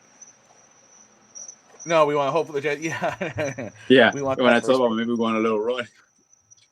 Yeah, I don't want. Yeah. It would be so Dolphins to go on a run, and I wouldn't be going. Oh, hopefully we're going on a run. I'd be like, oh, son of a bitch, because you know what's gonna happen. They go on a little bit of a run, and then they completely drop off, and we miss the playoffs. And then Ross goes, well, it looks like McDaniel had the team winning there for a minute. Maybe if we go one more year with a new guy, like, oh God, just clean the house, bro. Greg says, yeah, I think I'm doing it too. It shows legitimate changes coming. That's the hope, anyway. 100%, Greg, 100%. And again, I'm going to save this to say it. I'm not sleeping on Champ Kelly. Let's see how he does as the interim GM. Let's see how he can orchestrate what he can do. How can he navigate these treacherous waters as the interim GM for the Dolphins? Because he's inherited a mess right now, and that's why his back is up against the wall. It's like it's not a winning situation for him. But if he could somehow, some way, figure out getting some assets for pieces that you would think, man, there's no way, there's no way you get a 3rd round pick for Bradley Chubb. Oh wait, damn, he got a 3rd round pick for Bradley Chubb. There's no way he could get a 4th round pick for Jalen Wright. To be 5th, he gets a 4th round pick. There's no way you get a 2nd rounder for Jalen Phillips. He got a 2nd rounder. You know what I'm saying? Oh wait, shit, he did trade Jalen Waddle. What did he get? A 1st and a 2nd, and next year's 3rd. Holy crap! Then it's like, damn, this guy knows how to negotiate deals. Yeah. Maybe the people around the league like him. And he does that, then he could go to Ross and sell. Hey man, look, this is what I was able to do in this type of situation. I could do something with this. Russ, what's up, Russ? How many years was Grier the GM? He was hired officially as the GM. He's been with the Dolphins for 20 years, but he was hired as GM in 2016. So there you go. Russ, what's the score with the World Series? What's the score right 4-2. 4-2. Blue Jays. Who? Blue Jays. I'm rooting for the Blue Jays, more for Evan, but I'm rooting for the Blue Jays. I want to see the Blue Jays do it. Yeah. It's good, son. But the ending of yesterday was insane, by the way. The way the game ended, I don't know if you got to see it. Oh yeah. What's up, little man? The Alex says, "What's up?" What's up? Is that a Chips Ahoy frappe as well? He took the rest of my frappe that was sitting there. Of course. Awesome. And he's sick, so I'm done with it. Hi, Russ. He's saying hi to Russ, DSG, Greg, everyone watching. This is my boy. Hi, Uncle Alex. What's up, Papo? How you doing, man? He says, "What's up, Papo?" What's up? How you doing? How's your take? He's watching the game now. He's watching the World Series game upstairs. I'll tell him you say hi. What? You say hi. I'll tell him you say hi. Okay. Okay. So, and I'll have him call you guys during the week so you guys can talk. There's a chat. No, there's no chat. They say, "What's up, little man?" They're saying hi to you. Go. What's up? All right. Nobody cares. Nobody cares. About you. What? About you. Oh, nobody cares about you. He said. It's like, okay. Good job. Yeah, Greg. 3 days, brother. This Tuesday is the trade deadline. Shut up, Russ. He's such a douche. I love it. He's at home typing on his computer right now. Yeah. How can I piss off Bobby right now? Like, whatever, bro. That was a roof with Stephen A's. That was first firewood. No, it wasn't. Stop it. Stephen A. Smith's a jackass. That's a dumb thing he said. Come on, dude. Like okay, but just the optics of this, right? They fired the brother first. The black guy goes, he just appointed another black man as an interim GM. Like, what's the point? What are you talking about, Stephen A, dude? Like, what's wrong with you? Russ knows what he's doing. Yeah. He knows what he's doing. Of course. You know, he gives off this thing of this mask of him being it's true. Nice, good guy, you know, and really he just loves to stab you in the, stick right in the ribcage. Dude, I know. And here's the thing. I'm gonna say, I said it last night. God, I have nothing but respect for Stephen A. I grew up watching Stephen A. Smith. He was the one. He made it. This is true. He made it fun to like have a different opinion than everybody else. Him and Skip. It was Cold Pizza. Then his first day. Cold Pizza was just with Skip and Woody Page. but then it was Stephen A. Smith. Like it made it fun to have hot Remember, takes. quite frankly. Yes. So But I that have was nothing cool. but respect for Stephen A. Smith, and I used to love all his takes, even when I disagreed with him. But now it seems like, especially when he came out yesterday and said that, it's like, dude, you don't do your freaking homework At all, bro. At all. How can you say, like, you look at what should, I said it in a tweet, should McDaniel get fired? Absolutely. Should Miami Dolphins move on from Tua? Of course. But Grier being fired right now is the right time, the right guy, the right decision. He's been with the team since 20. He's been for the team with 20 years. He's been the GM since 2016. How many playoff games has he won? How many head coaches have he hired and gone through? How many draft picks have panned out? How many games? What's his record as GM? Once you look at that, Stephen A., come back to me and throw the card back out, because who was the coach before? Who's the coach now? Go check out who his dad is. And I hate to discuss that, but and go look at your assistant GM. Go look at the GM right now, the interim GM. Go ahead. Yeah, and Russ, when you say that, it's true, man. I'm like, I got no problem when they give you opinions, but don't talk to me like you're an expert on subject, like a subject matter expert on baseball, when you have no idea what you're talking about. Like, you can give opinions. I don't mind that. That's cool. Problem. But just have a conversation with a baseball manager, with a baseball player. If you're in basketball, Stephen A. likes to talk so much, like he knows everything about basketball. Talk to a coach. Alex, it's like if you and I come into a show, or I usually let people know what we're going to discuss. We stay at home, but and I tell you, Bobby, what's the topics for today? Oh, Alex, we're going to talk this, and this. A lot of time, Russ, Alex, whoever would say, I don't know if I'm too comfortable talking about that, or I don't want to talk because I haven't looked that up. Absolutely. I wouldn't talk about anything that I have no real knowledge of. Correct. That I don't, if I'm naive to the situation, I'm not going to give you my opinion. I'm not going to give you my thought, because I don't think that's fair. I don't think it's right.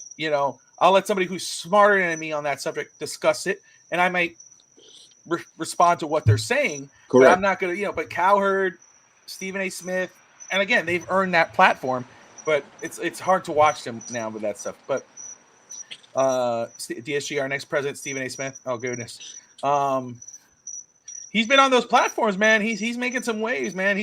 That's why, again, nothing but respect for Stephen A. Smith, from where he was to what he is right now, and all the major platforms. He's everywhere you go. He's on. But it's like overkill. Yeah, it's overkill. Well, he's on Fox. He's on Newsmax. He's on ESPN, ESPN2, ESPN3, ESPN Deportes, ESPN Midnight, ESPN. He's on all of them because he is the main dog. And of course, him and Pat McAfee are going at it. I mean, that's you, Bobby. I can talk everything. I know everything about sports. I could talk most anything, but the things I don't know, I'm not gonna, do it. Starts with management first. 100% McDaniel will more than likely be gone at the end of the year. What's the point of firing McDaniel now? Just have him fire McDaniel and interim head coach at the end of this season. I hear you, Greg. But yeah. Russ, now that I have you here, man, are you gonna be available Monday? We're gonna do the Expos show Monday. I want to make sure. I don't know if I think Evan told me he was gonna reach out to you, but since I have you here, I would like to have you on, man, if you can make it. First of all, have you watched the documentary of Who Killed the Expos, Russ? He's waiting. Yeah, I'll wait for him. Don't worry. DSG, I just saw that tweet. Yep, CM Punk is the new world champion. I saw that, man. There you go. They did it. Sorry, Alex, that's wrestling. Yeah, thank you. Appreciate it. You didn't know that. I know.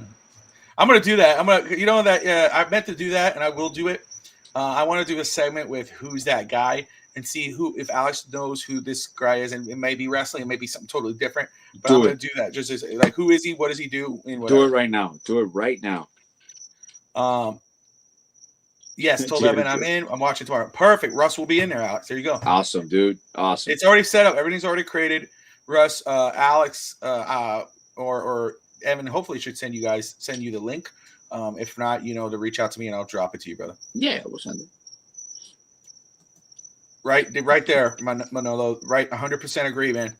It's better to remain silent than to be thought of a fool than to speak and remove all doubt. 100%.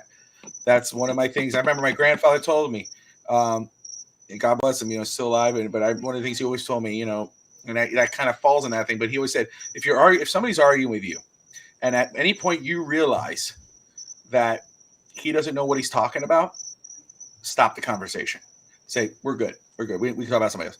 Because why wait? At that time, you're an idiot if you're going to continue it. Why argue with somebody who doesn't know what they're talking about? So I'd rather not be that idiot. Yeah. If somebody says, is always loud. Exactly. I'm not going to do it.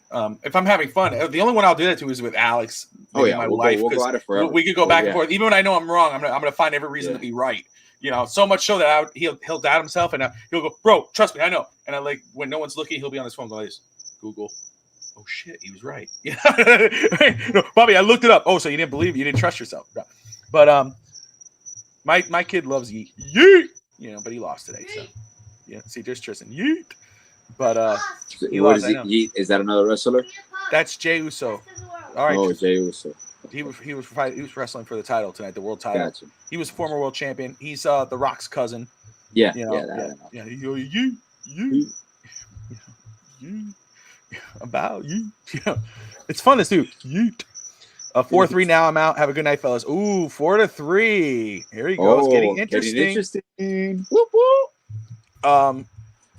TV programs. I gotta throw this out here. Talked about it earlier, but I don't know, Alex. I know you love horror in a way. Not in regard to like Saw and stuff like this. Oh, have you ever seen It? You ever watched It? No, I have not. You've never seen the new It movies? No. What are you doing, bro? No. He just saw part 1, so he was all in. He was just saw part 1. I'm not really into like all these. I used to like the classics, but I'm not into like horror films and all like that. That doesn't really like entice me. So, well, because of the gore, but also I'll tell you, the new series, which is a prequel of the It movies that were new a couple years ago, they just did a new series on HBO called Welcome to Derry. And I'll say, if anybody wants to watch the way they shot it, it's the same director, same actor who did it. So the same guys are there. And it's a direct prequel of the movies. It's really good.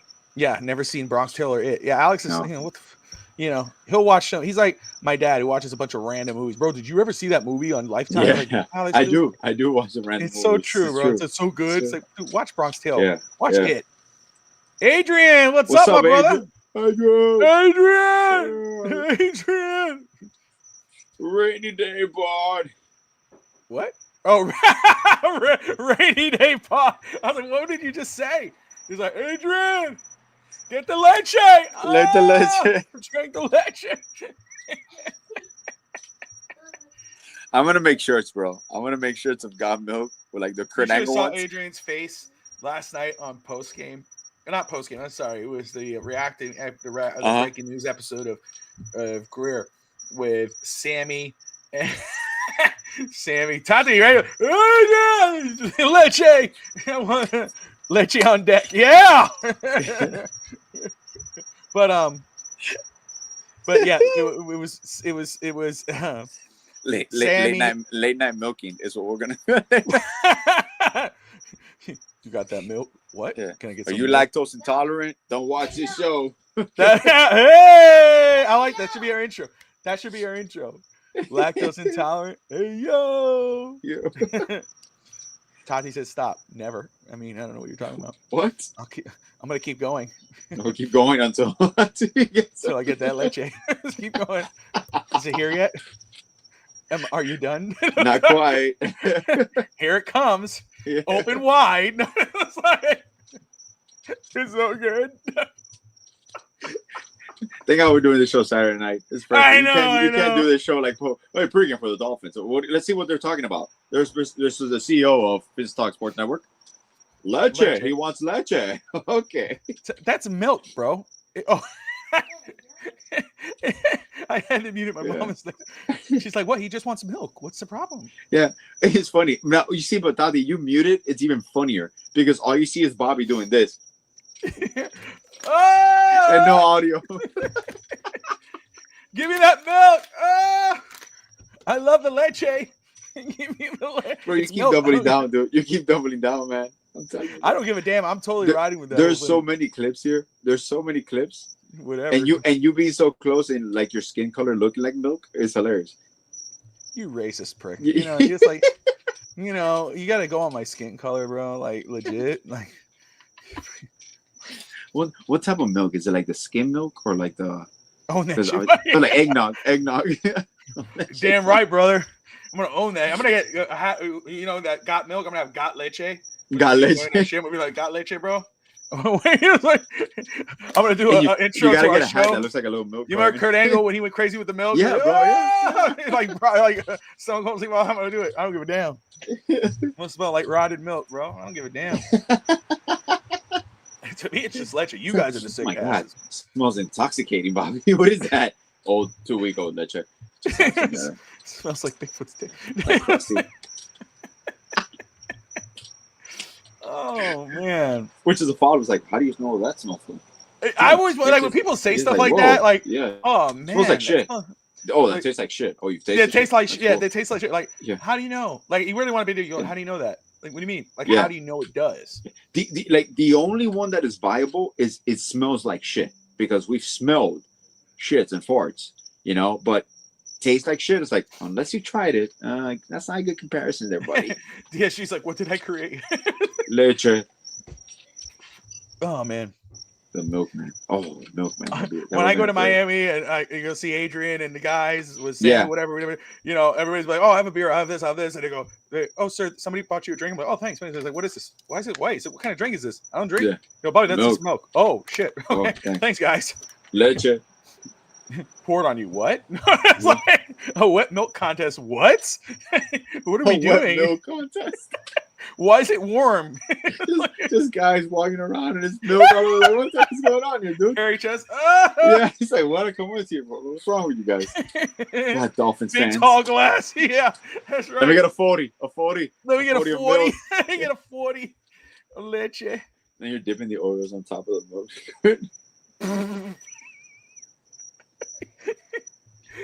Oh man.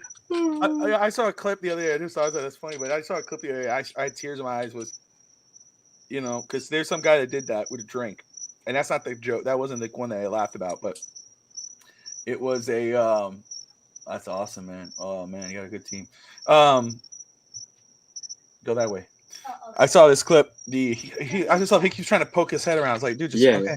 Just go. The good thing he doesn't understand what the hell we're talking about. All he knows is like keep going like that with the water. Like, why you? He just goes, says, "Mom, why is Dad so obsessed with milk on his face? Like he keeps doing this. Like he wants milk on his face. What is he talking about, Mom?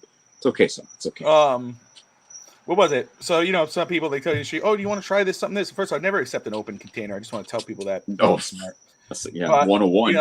But it was a thing where a guy's like, "Oh, taste this," and the guy's, "Oh, damn, that's really good." He goes, "Yeah, man, that's my," and the guy goes, "What?" Spits it out.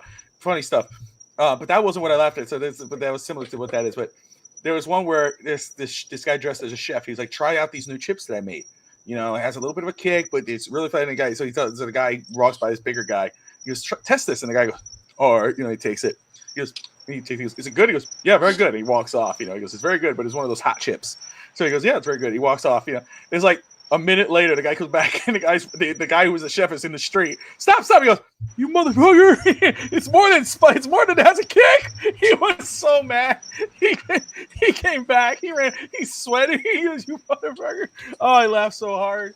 Oh man, I love those type of pranks. It's bad, but it's funny. That's funny. But anyway. And what do you drink to cool off? Leche. That's right. You gotta drink some leche with that. Leche, bro. Okay, Bobby. Now you said, all right, things that you can drink milk with. Food that you can drink milk with. Yes. Food not or no, all types of food. Anything that is edible that you can have in combination with milk. It doesn't have to be milk poured into it and consumed with, but things that you can eat that milk can be accompanied by. Cookies, obviously. Good job, Adrian. Number one. I think that's universal. Cereal. Crackers. You can have a morning sandwich and have milk as a side, as a drink. Are you going to answer or let me answer? Go ahead. Just let you kick. Oh, yes.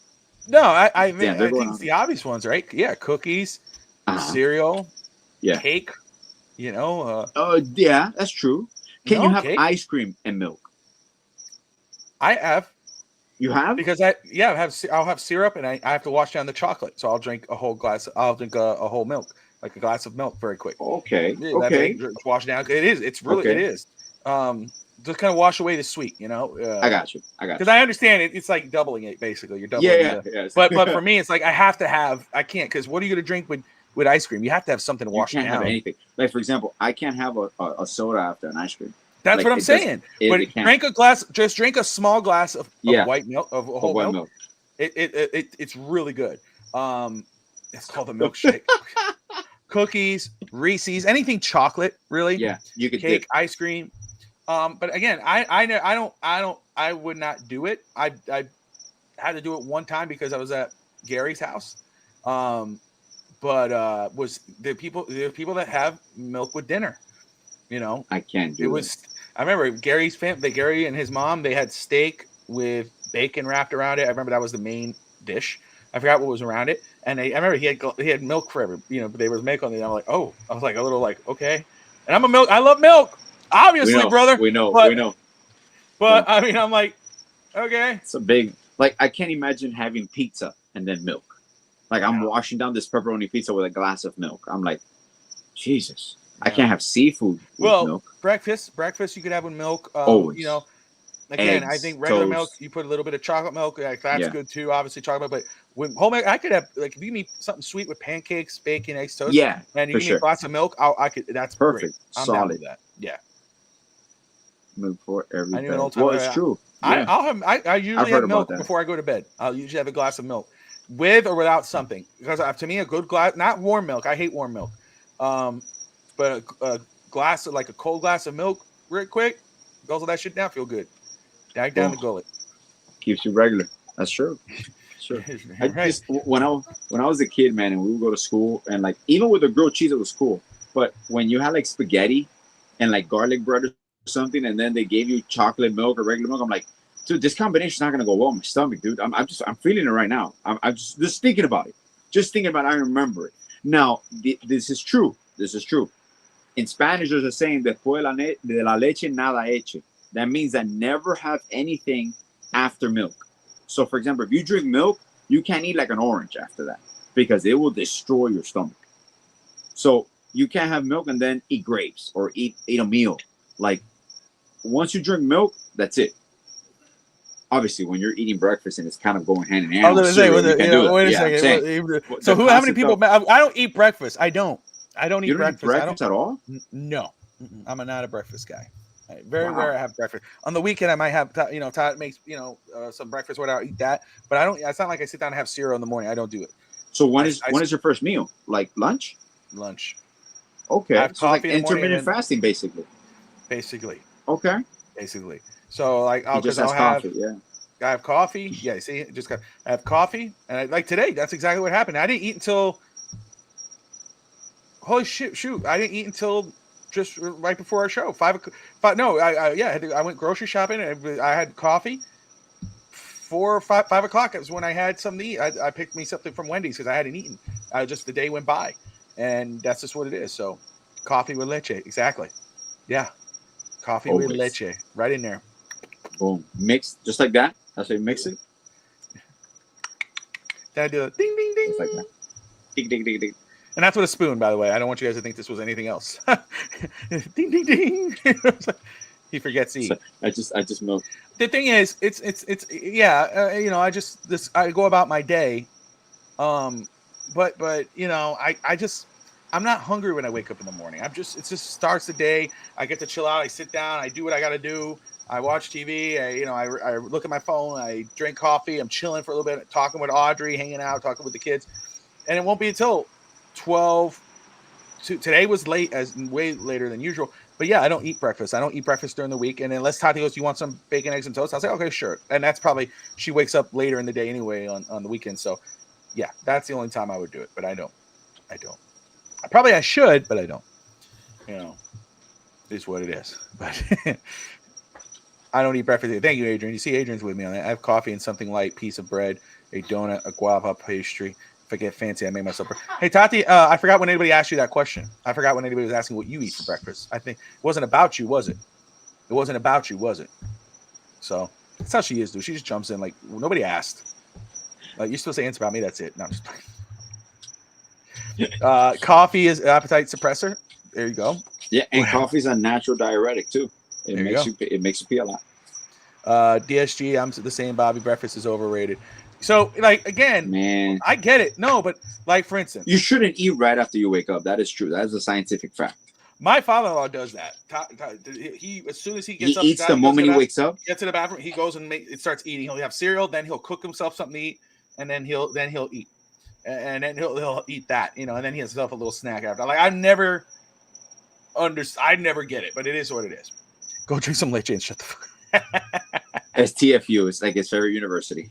Yeah, we all know what it is. Yeah, he has a 3-course, but as soon as he wakes up, as soon as he's outside his room, he goes straight to the kitchen, makes himself a coffee, eats some cereal, then cooks himself eggs, bacon, whatever he's doing, pancakes, and then after he's done, he'll have a little snack, and then he's good until lunchtime, and then he's hungry again, and he'll go in and, you know, that guy eats like a machine. That's like crazy. A machine. He has a fast metabolism then. But like, I'm like, oh my God, I can't do it. But I guarantee you have a slower metabolism too, because you eat way less as well. I eat way less. I've had even when we'll have dinner and then, like, you know, I have this thing and I'm done. I'm like, I'm done. That's it. I'm done. I won't finish a thing, or if it's little, I finish and I'm done. That's what it is. I would go back to sleep. I know it. 3-course breakfast is heavy. It is. And a cinnamon roll. That's true. It's true. Yeah. That's exactly what it is. It's crazy. And that's not like, oh, and he's in good shape. That's the thing. He's in good shape. He's very good shape. He's just active, dude. He walks a lot. He does a lot of walking. He loves walking. Yeah, he loves That's walking. cool. He walks at night too. We have a machine in the back that he uses. You know. Oh, okay. Yeah, God bless him. But yeah, he's somebody who eats like I'm saying how I don't eat breakfast, and DSG and Adrian say the same thing, but he does eat like he's the separate. Yeah, that's right. Yeah, and and he's great. He's a great disposal. Garbage. Not I don't say garbage, but food disposal. If you don't eat your food, minus mine. But if you don't eat your food, he will eat it. You waste food. I eat it. I just don't think he probably wasn't allowed to eat a lot when he was a kid. I think because if you watch him eat real fast, like he's already done. Like he started as soon as he get like you think like see I'm somebody like if I buy food from a fast food, I wait till I get home to eat it. I don't like to eat it in the car unless I'm on a road trip. I don't. I've taken. I go. You want a Big Mac? He goes, yeah. Can I ride with you? Sure. Went in the car and I go get a Big Mac, and he's already instead of waiting until we get home, I'm driving. He's already. I'm like, oh, thank you, buddy. Thank you. I'm like, damn, dude. But I don't think he was allowed to eat. I think people stole his food when he was a kid because he's. I mean, my God, dude. I'm telling you, man. I mean, well, you know what about it, and this is true. People that eat like that usually was driven when you work and you only have like 30 minutes to eat. Like a lot of people start eating quicker. Probably so. That's another thing. True. Probably true. It'll explode. That's hilarious, man. But oh no, yeah. So trust me, we don't waste any food at all, man. No, he will take even if he goes, I don't like it. It's terrible. Oh, give me. No, don't throw it away. He'll eat it. Oh, it's so bad. Oh, it's so bad. Oh yeah, why am I doing this? Oh God, it's so good. Yeah, that's right. Yeah, he's short timer. Yeah, musician, teacher, everything else. Dude's a busybody, man. But anyway, it is 11:06 p.m. Eastern time, 10:06 Central time. That's why Alex does this. Alex is not really tired. He's full of shit. He stays up way later. But when he starts going like this, he's like trying to say, let's end the show. So he's such a actually, bro. Alex, everybody thinks Alex is a good guy. He's really a prick. I hope you all know that. How much of a douchebag he is. I hope you all really know. I do the real show after. Yeah. As soon as we end, he'll be all like, "Bro, that was good, man. Hey, so what are you doing after? What do you guys got going on? Like, dude, the show you could have done, no, bro." Dude, I was telling this to Jamila the other day. I don't know if it's that I'm getting older, and I'm legit. Like, I'll be yesterday, right? We were watching the game at her best friend's house after trick or treating. I think it was like 10 o'clock. I was dozing off, and they were having a full conversation on the sofa.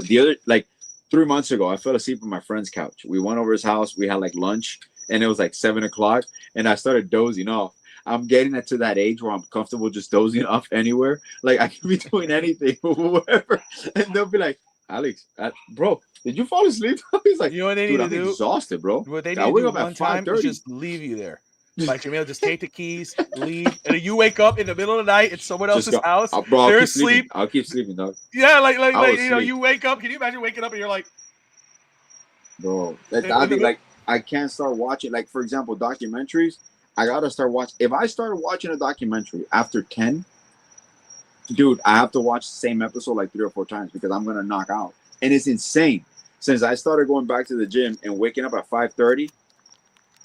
My body around 10 o'clock, 10:30, it's automatically starts shutting down. How many Reese's have you eaten, Bobby? Damn. That's a mini Reese's. Damn, you have to eat like 10 of those, bro, to feel like good. Yeah. You can't just eat one.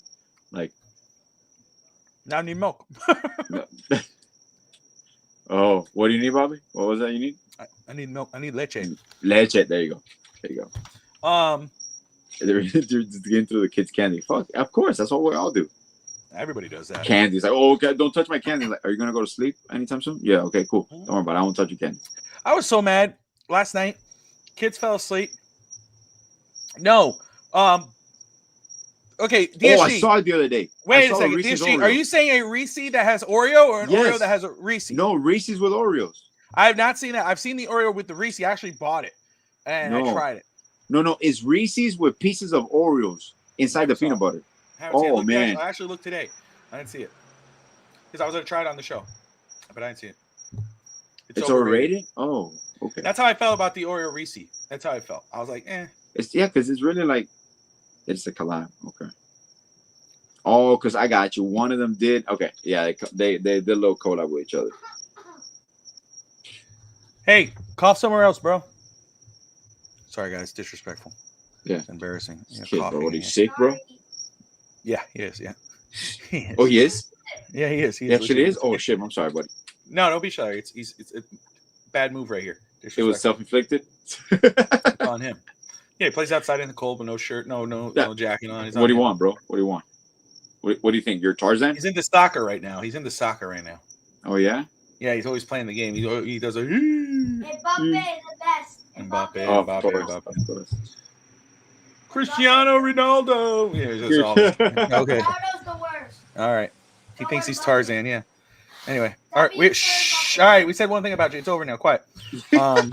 It's just like a lid. Once you open them up, it's just like... You can't stop. Like I blame myself. He thinks he's a Tarzan and a raccoon. Yeah, he doesn't like wearing a shirt. He always wants to wear a shirt off. You know, he's funny. All the time. Dude is a wild beast. He is. He's a wild beast. And a raccoon, yeah. And a skunk, depending on what day.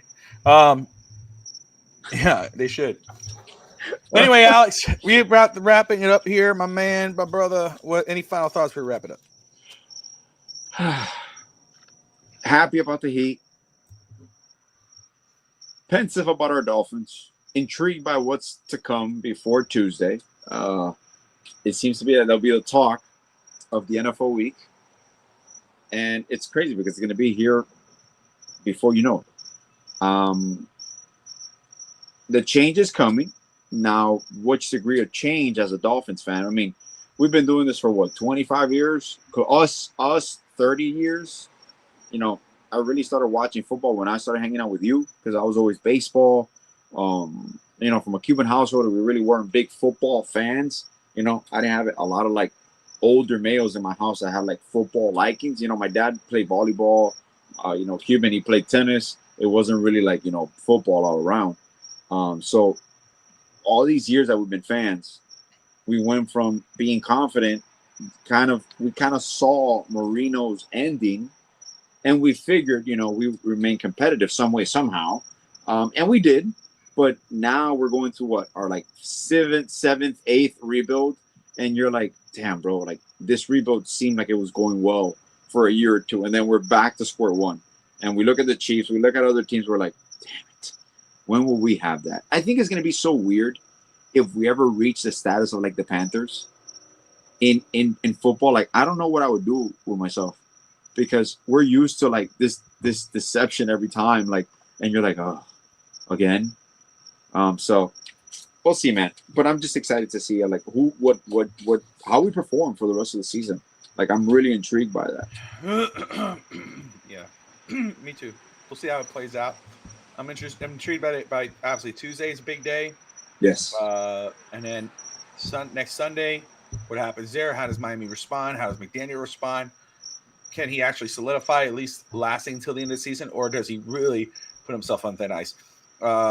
Someone who's probably on at least on the hot seat for fans. I don't know about the organization or the administration, but Mario Cristobal, another what the I have no idea what they're doing. I mean, it's what are we doing? This was bro? the year. This was the year, Bobby. We were second in the nation, and we just lost to SMU.